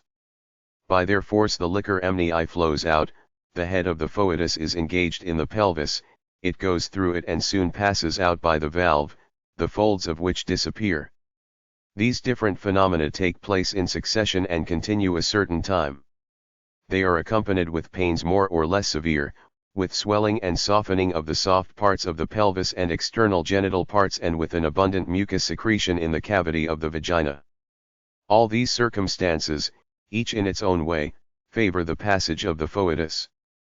It is proper here to remark that parturition is not necessarily either painful or dangerous. It is well known that women in an uncivilized state suffer very little pain or disablement in bringing forth children. Generally neither pregnancy nor labor interrupt the ordinary avocation of the mother, except for an hour or two at the birth itself. The suffering and debilitating influences that often attend childbirth now are caused by our unnatural modes of living and non-attention to the laws of health. Numerous well-authenticated instances are known where women who had previously suffered with severe labor in childbirth have, by attention to health and diet as here shown, been delivered of fine healthy children with comparative ease. From the beginning of pregnancy more than ordinary care should be used in taking regular exercise in the open air, being careful to avoid fatigue and overexertion. During the whole period of pregnancy every kind of agitating exercise, such as running, jumping, jolting in a carriage and plunging in cold water, should be carefully avoided, as well as the passions being kept under perfect control. The diet must chiefly consist of fruits and farinaceous food, as sago, tapioca, rice, etc. In proportion as a woman subsists upon aliment which is free from earthy and bony matter will she avoid pain and danger in delivery, hence, the more ripe fruit, acid fruit in particular, and the less of other kinds of food, but particularly of bread or pastry of any kind, is consumed, the less will be the danger and sufferings of childbirth. Nearly all kinds of fruit possess 200 times less ossifying principle than bread or anything else made of wheaten flour.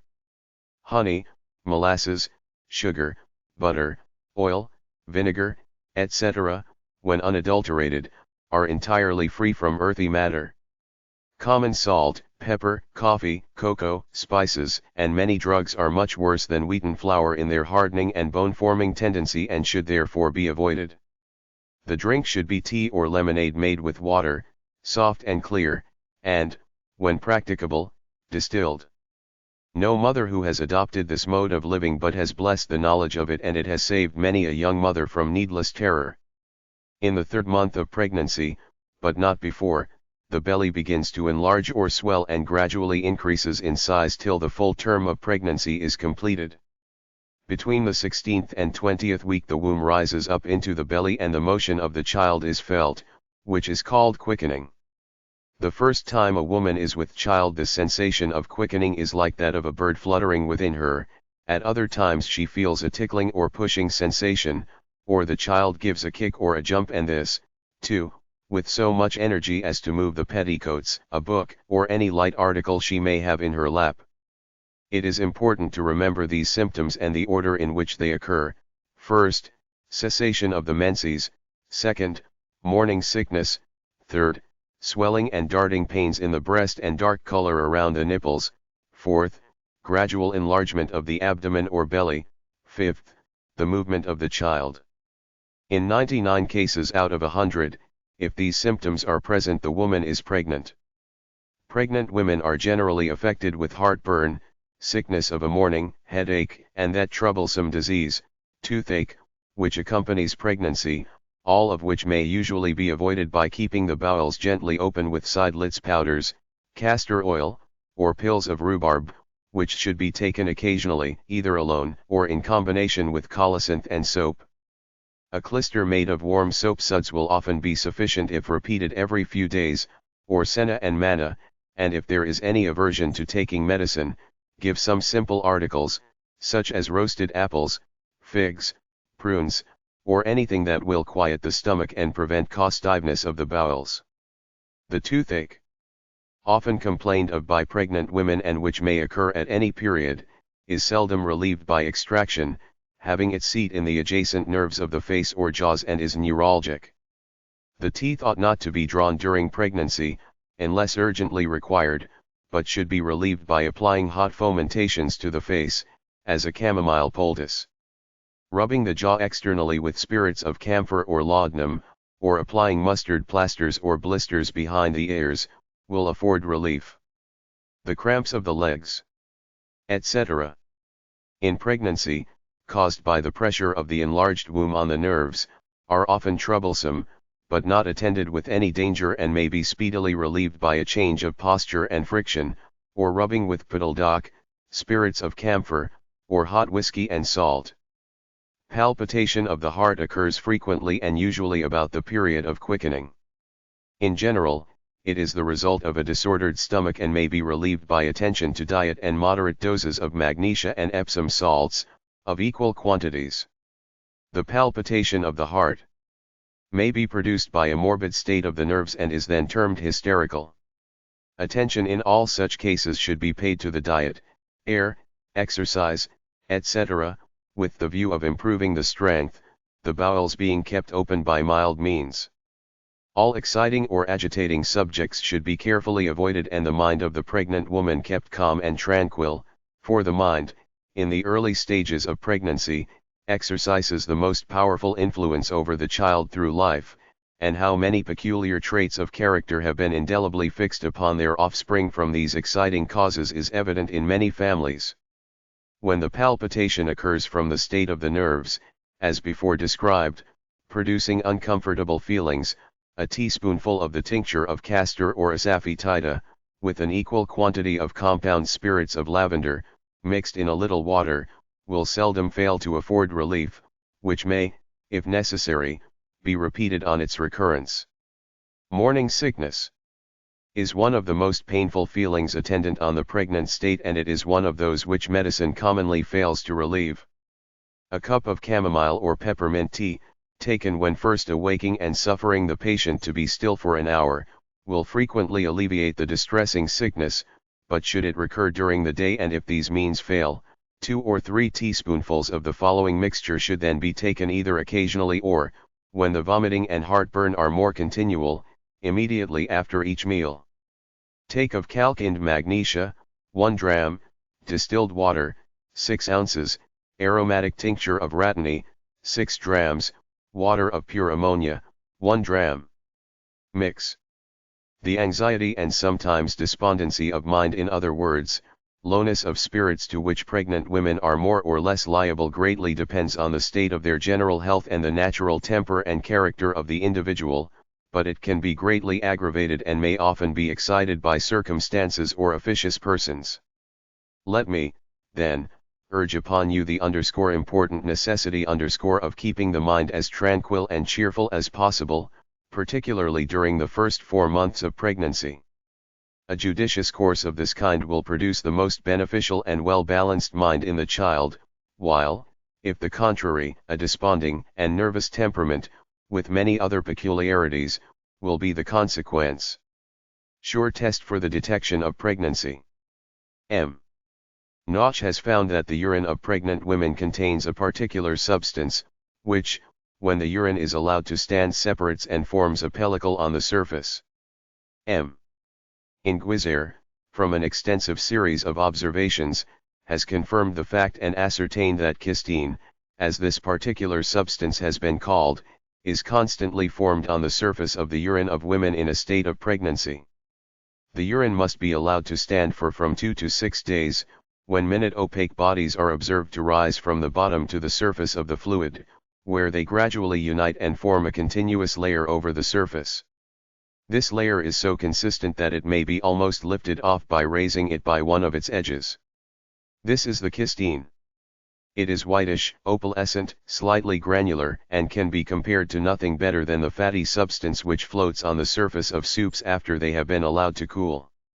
When examined by the microscope, it has the aspect of a gelatinous mass without determinate form. Sometimes cubicle-shaped crystals are discovered on it, but this appearance is only observed when it has stood a long time and is to be regarded as foreign to it. The cysteine remains on the surface for several days, the urine then becomes turbid and small opaque masses become detached from the cysteine and fall to the bottom of the fluid, and the pellicle soon becomes destroyed. The essential character of the urine of pregnancy, then, is the presence of the cysteine, and the characters of the pellicle are so peculiar that it is impossible to mistake it for anything else. A pellicle sometimes forms on the surface of the urine of patients laboring under phthisis, abscess, or disease of the bladder, but may be easily distinguished by the circumstance, that it does not form in such a short time as the kystine, and that in place of disappearing, as this last, in a few days, it increases in thickness and at last is converted into a mass of moldiness. There exists, likewise, a very marked difference between its mucous aspect and that of kystine, a difference which is difficult to describe, but which is easily recognized. Kystine appears to exist in the urine from the first month of pregnancy till delivery. It has even been recognized in the urine of a few gravid animals. Parturient balm. _ for rendering childbirth easy and less dangerous, a very important medicine _ Take blue cohosh root, 4 ounces, lady's slipper root and spikenard root, of each 1 ounce, sassafras bark, of root, and clover, of each half an ounce. Bruise all and simmer slowly for 2 hours in 2 quarts of boiling water. Strain and add 1 pound of white sugar. Dose, a wineglassful twice a day for 2 weeks or a month previous to expected confinement, for the purpose of rendering parturition, or childbirth, more easy. Should be taken by every pregnant woman. Abortion. Abortion, or miscarriage, means, in plain language, a woman losing her child previous to the 7th month of her pregnancy, that is, before its due time. When this occurs after that period, it is called premature labor. Miscarriage involves pain and weakness in addition to the loss of offspring and is often a severe trial to the maternal constitution. It may occur at any period of pregnancy, but particular stages are more liable to the accident than others. These are generally considered to be about the time of the first menstruation after conception, again at the 12th week and toward the 7th month, and the liability is increased at those times which correspond to the menstrual period. When abortion has once taken place, it is more likely to occur again, and some have so strong a tendency to it that they never go beyond a certain stage, but then invariably miscarry.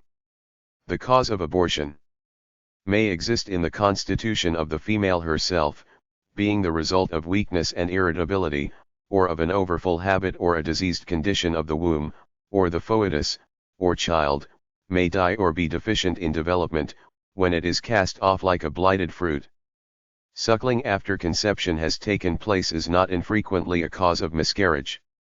Active diseases occurring during pregnancy, such as fevers, severe inflammation, eruptive fevers, etc., are almost certain to occasion the expulsion of the uterine contents. Continued diarrhea and the action of strong purgative medicines, particularly the aloedic, are dangerous. This is a very good reason for those who are pregnant avoiding all quack aperient medicines. They almost all contain aloes and may be very injurious. All undue exertion or agitation of body or mind, sudden jerks or jumps, riding on horseback in the early stage, or in a shaking carriage in the latter stages of pregnancy, may any of them bring on miscarriage. To these may be added, exertion of the arms in doing anything on a level above the head, costive bowels and straining consequent therein, sexual indulgence, or, in plain language, too much connection with your husband, and luxurious habits. Those who have once suffered from abortion ought to be extremely careful during succeeding pregnancies, and all ought to bear in mind the possibility of the occurrence.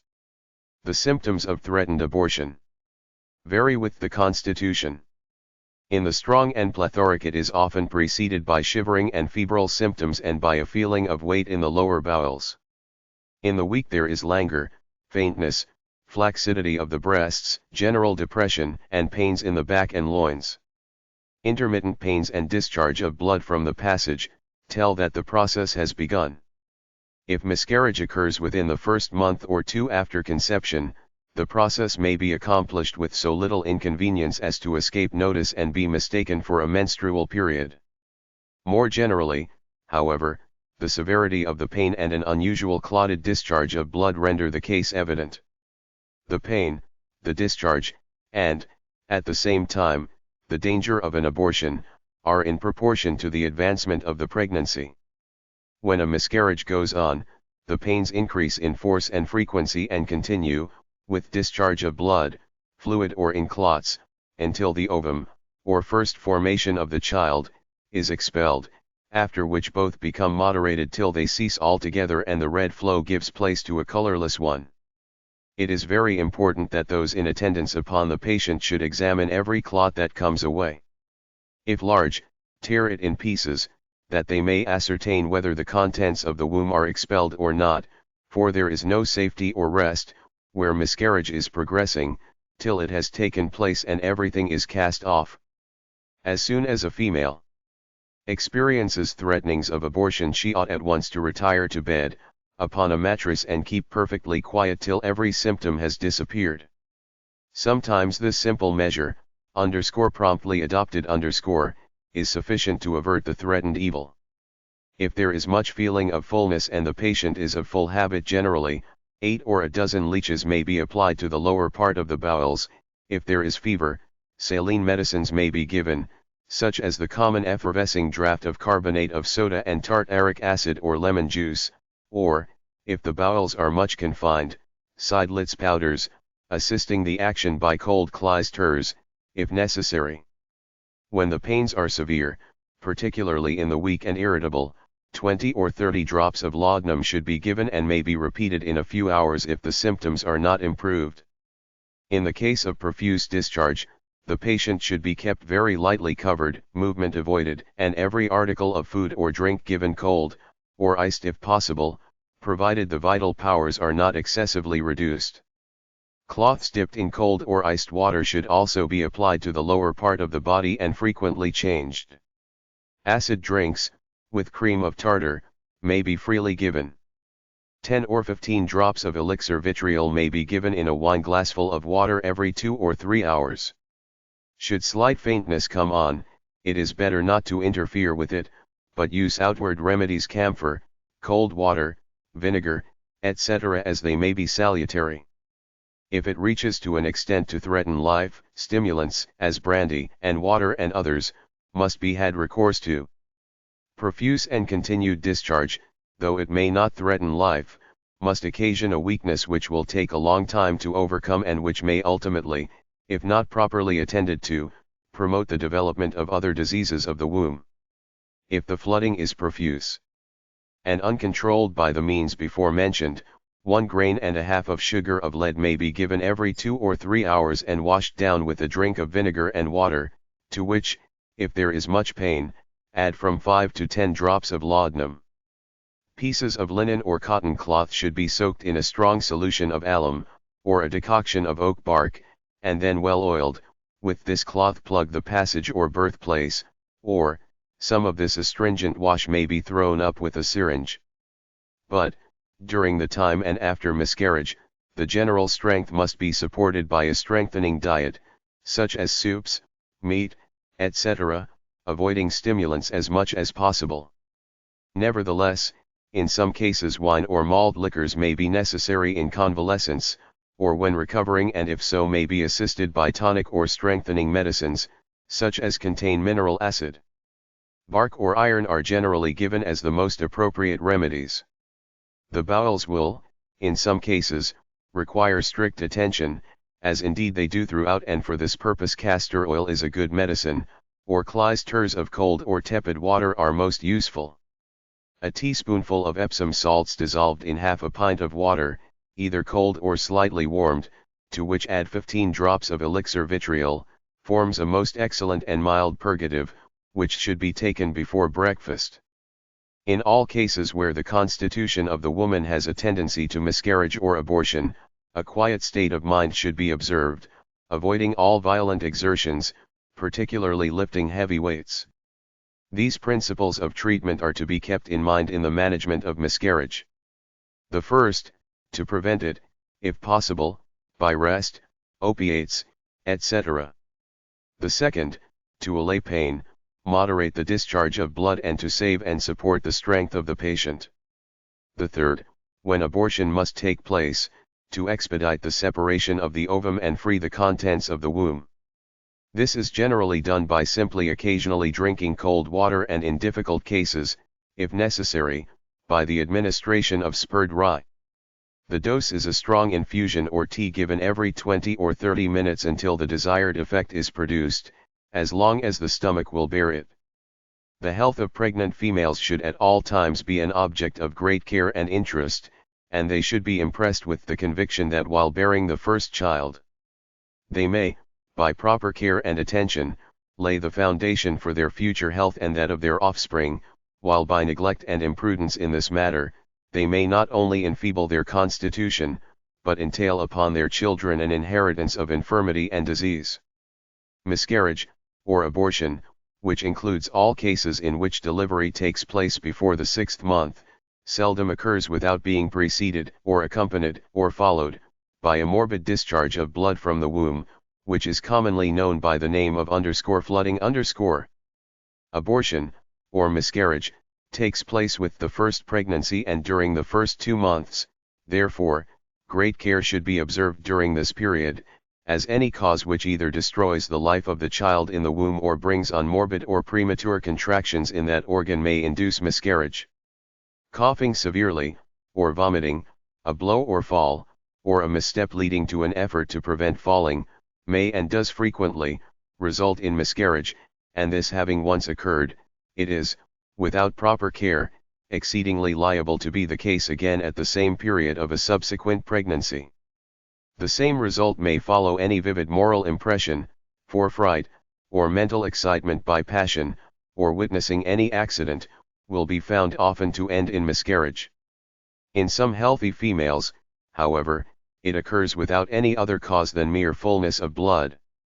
A bleeding from the womb is often in such cases a first symptom of abortion and should be attended to as early as possible before it goes to any considerable extent. The amount of flooding, in most cases, is in proportion to the early period of pregnancy at which it takes place, for in the latter months there is seldom much blood lost. But there are cases in which pregnant women will lose blood repeatedly from the womb and yet not miscarry, but these are very rare cases. In most cases, the occurrence of a woman's flooding between the 1st and 4th months, unless very slight, or quickly relieved, is usually followed by a miscarriage, but as soon as the child and its membranes are both expelled by the contraction of the womb, the flooding soon ceases. In many such cases it is often very difficult and sometimes impossible, to deliver the afterbirth and membranes, which remain and finally pass off after putrefaction has taken place, resulting in long and offensive discharges from the womb and which, unless treated by the most skillful management, frequently result in many internal mischiefs of a serious character, such as ulcers, cancers, etc.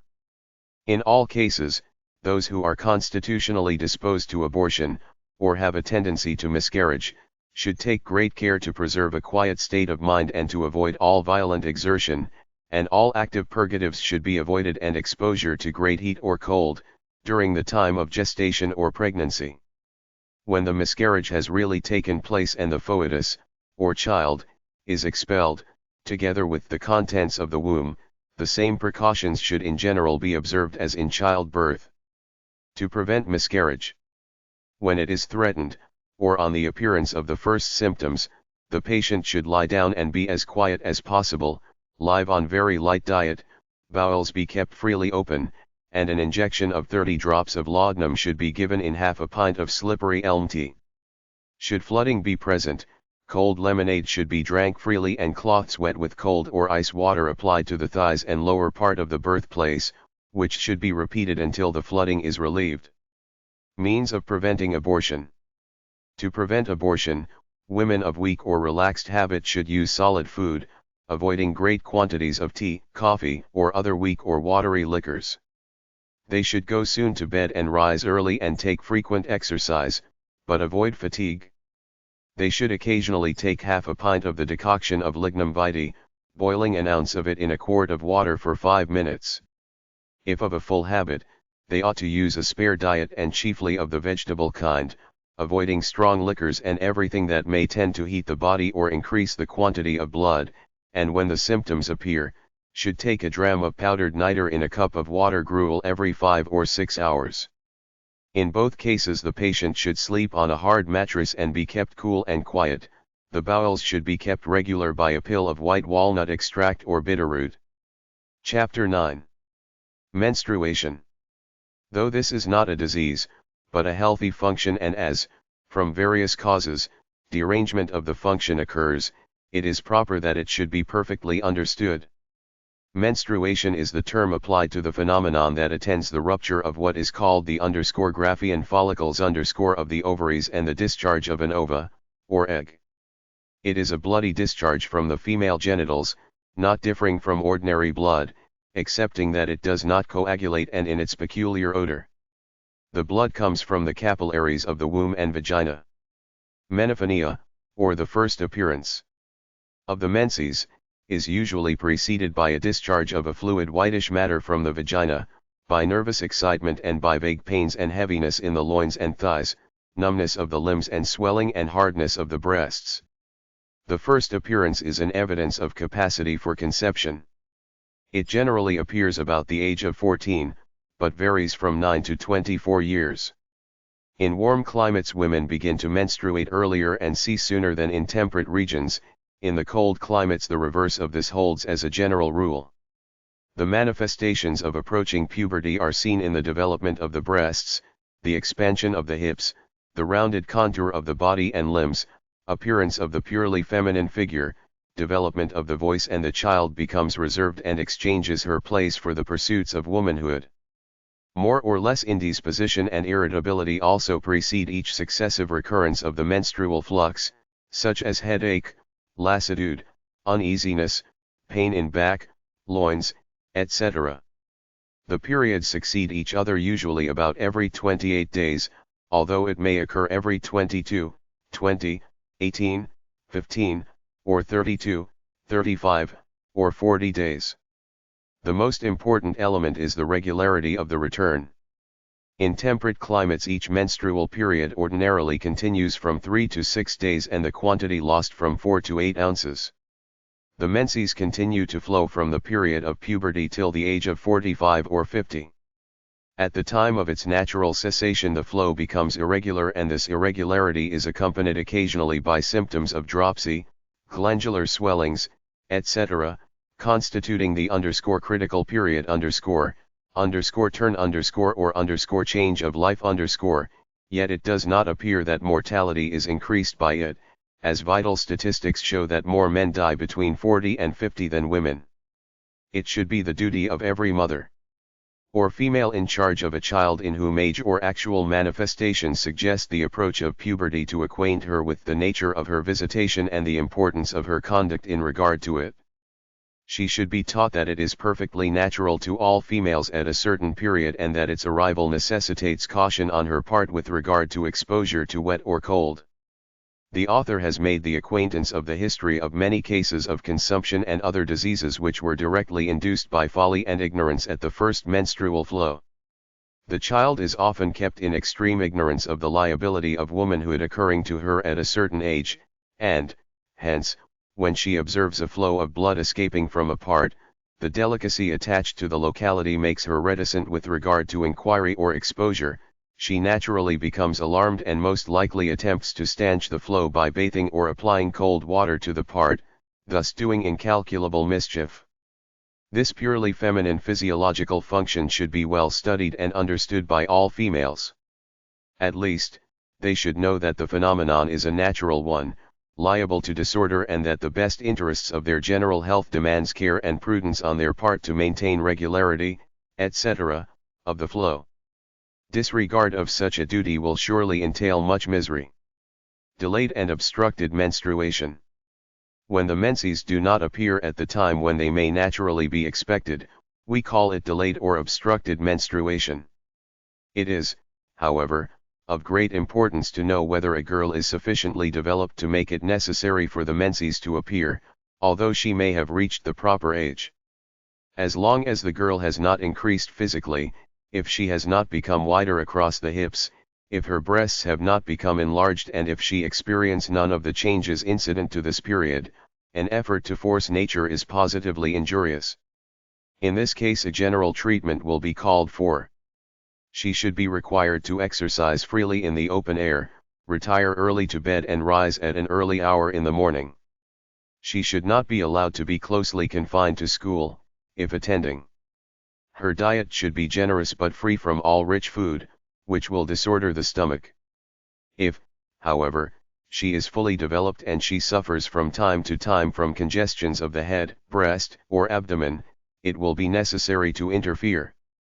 The following are symptoms which will generally be found in these cases: headache, weight, fullness, and throbbing in the center of the cranium and in the back part of the head, pains in the back and loins, cold feet and hands, becoming sometimes very hot, skin harsh and dry, slow pulse and not infrequently attended with epilepsy. Treatment. It is well for the patient, a few days before the period, to take a warm hip bath or foot bath twice a day, and at night, when retiring, to apply cloths wet in warm water to the lower part of the abdomen. The bowels should be kept open by some mild catharsis, as castor oil or a pill of aloes. If there is pain and fullness of the head during the discharge, or before it, use the following: tincture of aconite leaves, 2 drams, tincture of belladonna, 1 dram, tincture of cantharides, 1 dram, morphia, 3 grains, simple syrup, 1/4 ounce. Mix. Dose, 1 teaspoonful 3 times a day. If the pain is severe, it may be taken every 2 hours. Between the monthly periods, if the system is weak, the following may be taken: Precip.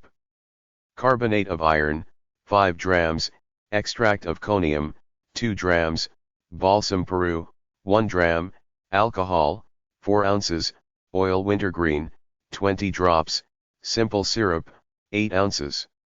Dose, 2 teaspoonfuls 3 times a day. Shake the mixture before using. Chlorosis, or green sickness. This disease generally occurs in young unmarried females who are weak and delicate. It manifests itself about the age of puberty and is accompanied by feeble appetite and digestion.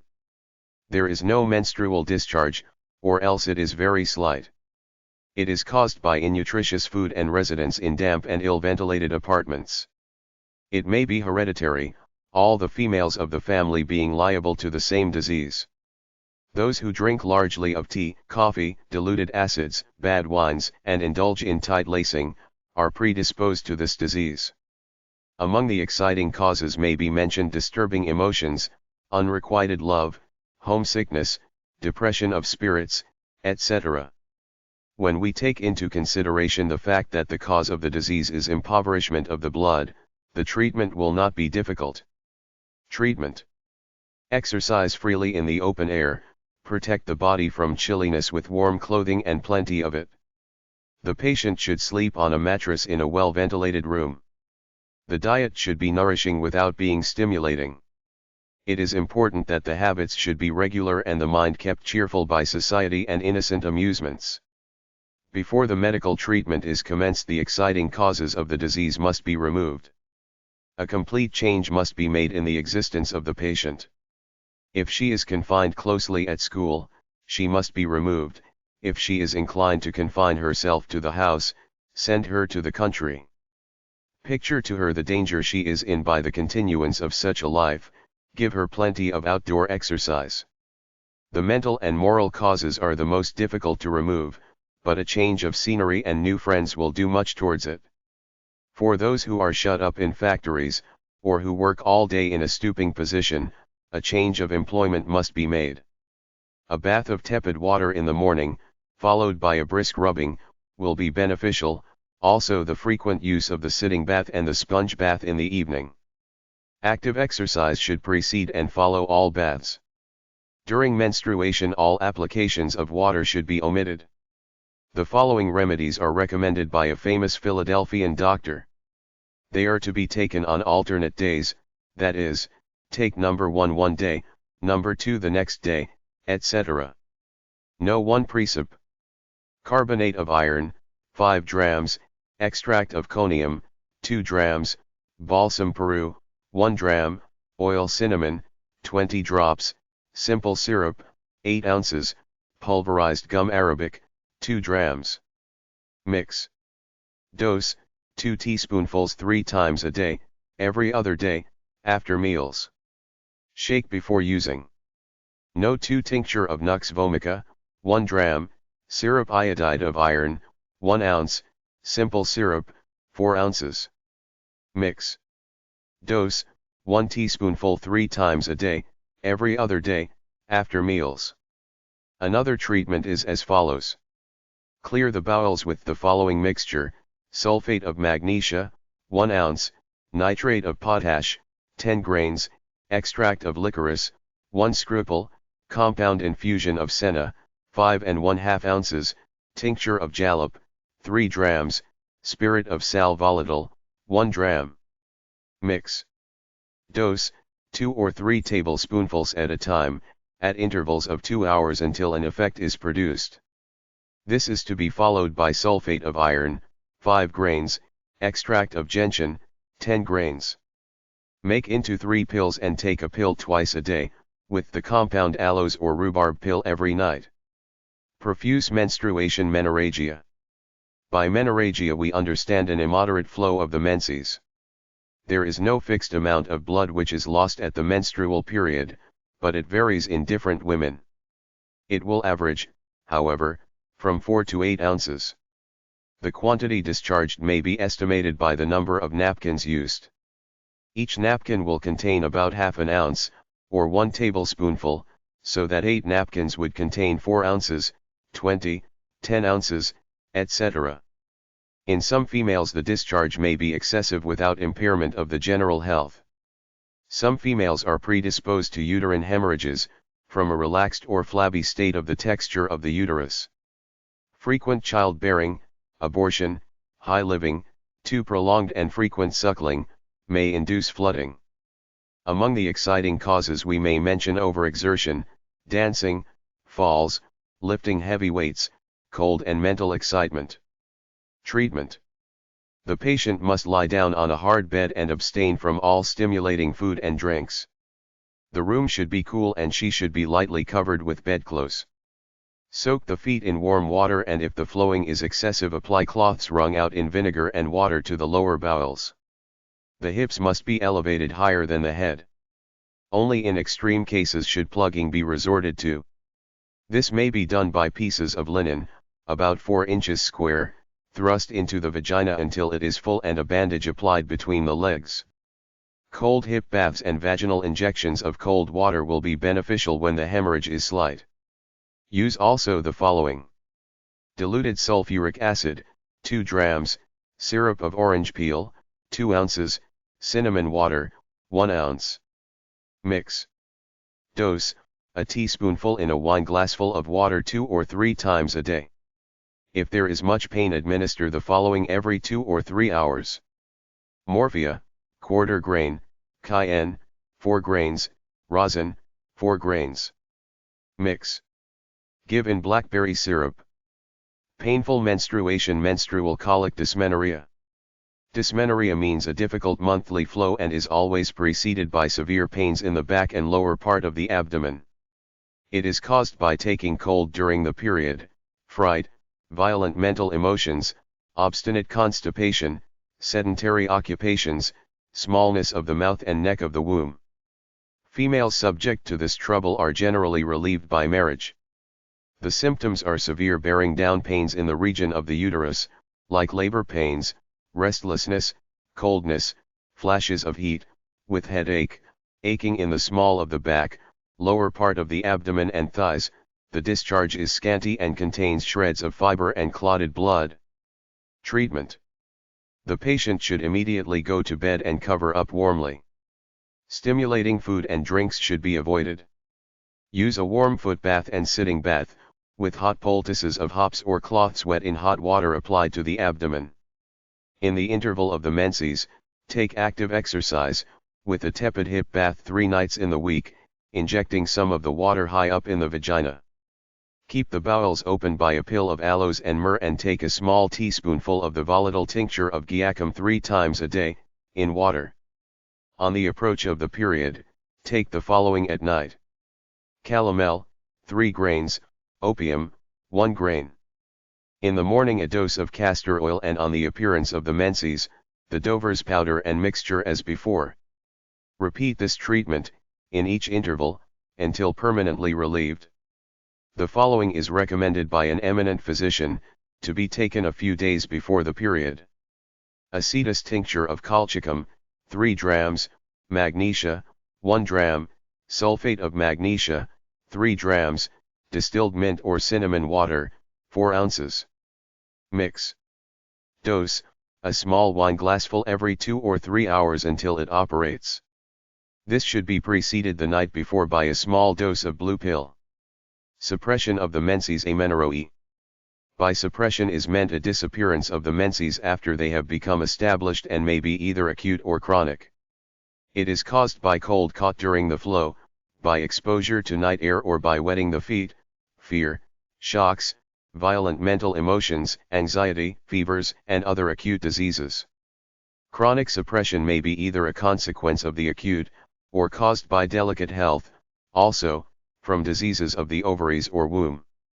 It may also be occasioned by an imperforate hymen, in which case it must be cut open by a physician. Treatment. When the suppression is caused by some disease in the system, that disease must be cured before the menses will return. For sudden suppression, use the warm sitting bath or foot bath. Apply cloths wet in warm water to the lower part of the abdomen and drink freely of warm water. If the suppression is chronic and the patient is delicate, in the interval between the menses use the shower or the full bath of cold or tepid water, rubbing the body briskly with a coarse towel, especially around the abdomen, loins, and genital organs. As soon as the discharge has ceased, a warm hip bath will generally bring it on. If there is much inflammation of the uterus, give the following. Tincture aconite leaves, 2 drams, sweet spirits of nitre, 1 ounce, simple syrup, 3 ounces. Dose, 1 teaspoonful every 2 or 3 hours. If the discharge cannot be brought on, wait until the next period. A few days before the term the bowels should be freely opened and kept open until the period for the discharge has arrived. A pill of aloes and iron is one of the best that can be given. Give from 1 to 3 pills daily. If there is no evident reason for the discharge not appearing, such as pregnancy, inflammation of the neck of the womb, and the woman is suffering from the suppression, use the following. Caulifilin, 1 dram, extract aconite, 8 grains, aloes, 10 grains, sulfate of iron, 10 grains. Make into 40 pills. Dose, 2 or 3 pills, taken night and morning. The remedies should always be taken a few days before the period arrives for the menses. If the chronic suppression is the result of any acute disease, the health must first be re-established, otherwise it would be wrong to force the menses. When this has been done, immediately before the return of the period a warm hip bath should be taken every night for 6 nights and one of the following pills taken 3 times a day. Fresh powdered ergot of rye, 50 grains, Barbados aloes, 12 grains, essential oil of juniper, 12 drops. Make into 12 pills with syrup or mucilage, washing down each pill with a cupful of pennyroyal tea. Cessation of the menses, change of life.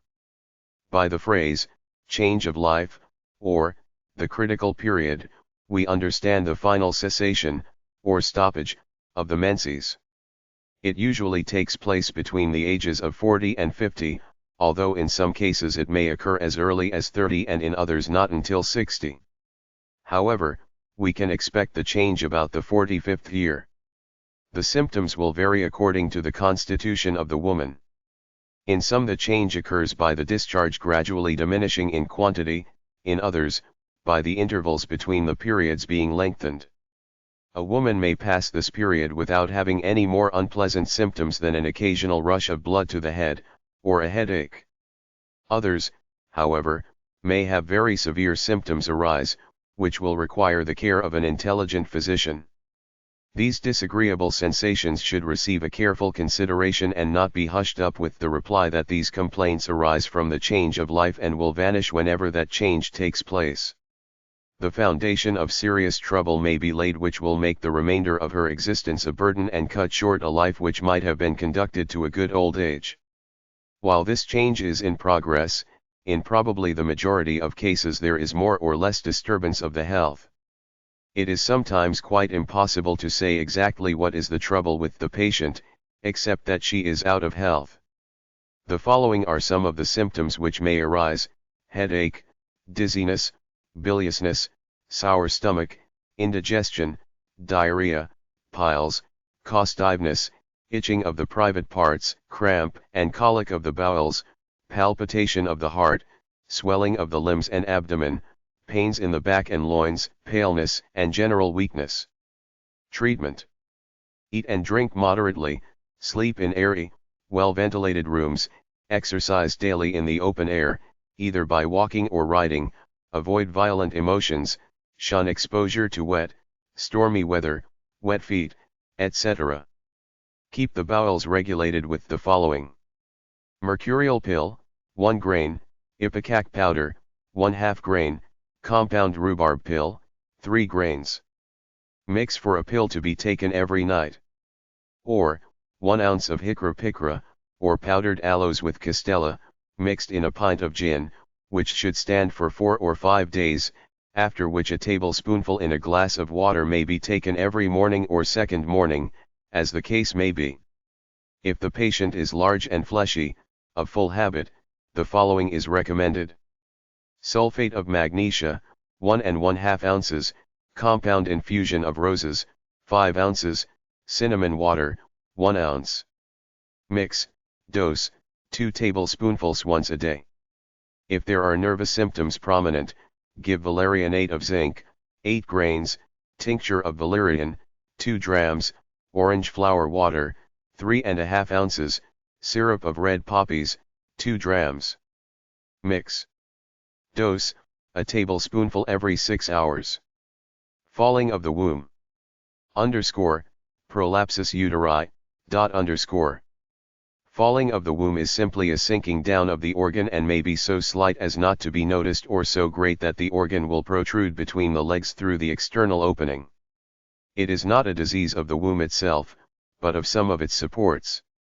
So long as the vagina retains its natural size and the ligaments are but 2½ inches long, the organ will not be displaced. Whatever tends to relax and weaken the system may cause the complaint. The muscles of the abdomen which support the intestines being weakened from any cause will allow the intestines to press down upon the womb and its ligaments, and, in consequence of this constant pressure, they give way. Another cause is too early exercise after childbearing.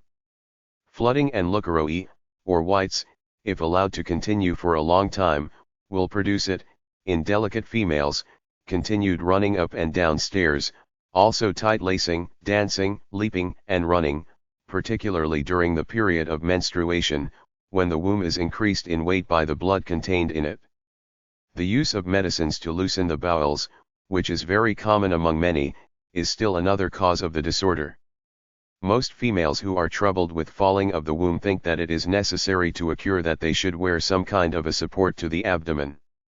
These supporters, however, do a vast amount of harm, for by being worn tightly around the abdomen they increase the pressure on the bowels, thus forcing down, more and more, the womb and its appendages. All that is necessary is to raise up the womb to its natural position and use an instrument that will keep it in place. This instrument is called a pessary. This pessary is a ring or hollow cup-shaped globe, made of gold, silver, ivory, wood, or gutta percha, and is placed in the vagina or birthplace, thus supporting the womb. The cold hip bath should be used once a day, at the same time injecting cold water into the vagina with a syringe. Lie down as much as possible and avoid becoming fatigued. Apply cold bandages to the abdomen on going to bed. If the womb has descended to the external orifice, it is often necessary to restore it to its natural position by pressing it upward and backward by a finger or two pressed into the vagina. If the process be accompanied with pain, the vagina should be well washed by injections of thick flaxseed or slippery elm bark tea for a day or two before the astringent washes are used. Avoid tight corsets and heavy skirts. Suspend the undergarments from the shoulders and not from the waist, as is usually done. Use plain vegetable diet and avoid tea, coffee, spirit-use drinks, and all sensual indulgences. Allow the clothes to be loose. These things must be attended to closely. The diet should be plain and nourishing, but not stimulating. Use an injection of an infusion of white oak bark, geranium, or a solution of alum, in the proportion of 1 ounce to the pint of water. If there is inflammation of the womb, this must be subdued before using the pessary. Give tincture of aconite, compound powder of ipecac and opium, with injections of an infusion of hops and lobelia, or an infusion of belladonna. If there is heat and difficulty in passing water, drink an infusion of marshmallow and spearmint. If the patient is weak, give the following tonic: sulfate quinine, 25 grains, citrate of iron, soluble, 35 grains. Make into 24 powders. Take a powder 3 times a day, after each meal, in sweet wine. Leukeroe White's flower albus.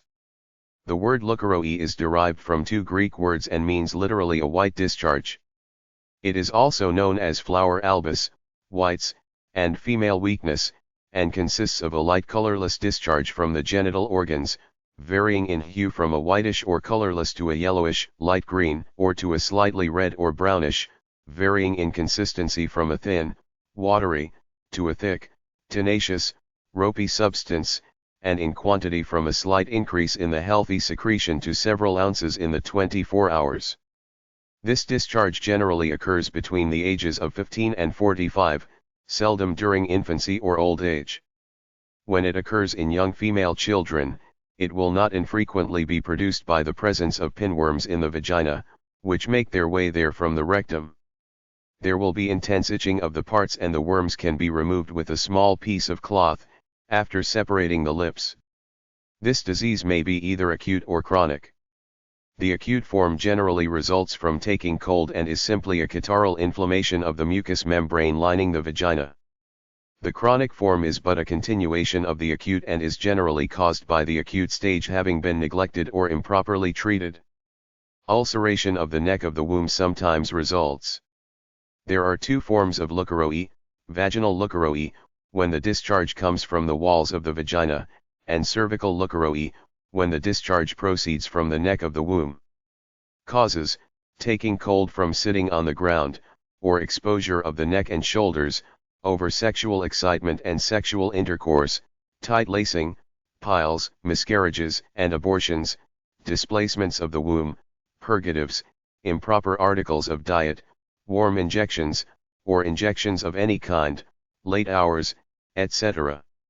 It may also be hereditary. Treatment. The treatment, to be successful, requires that the patient should first be placed in a favorable condition. Anything which tends to excite the disease must be avoided, as dissipations, late suppers, etc. The diet must be plain and nourishing without being stimulating and be taken regularly. Exercise, short of fatigue, will be beneficial. The clothing should be warm and worn loosely, especially about the waist. Water is of great importance in the treatment of this trouble. The sitting bath may be used every day and injections of cold or tepid water should be used 3 or 4 times a day, according to the severity of the discharge.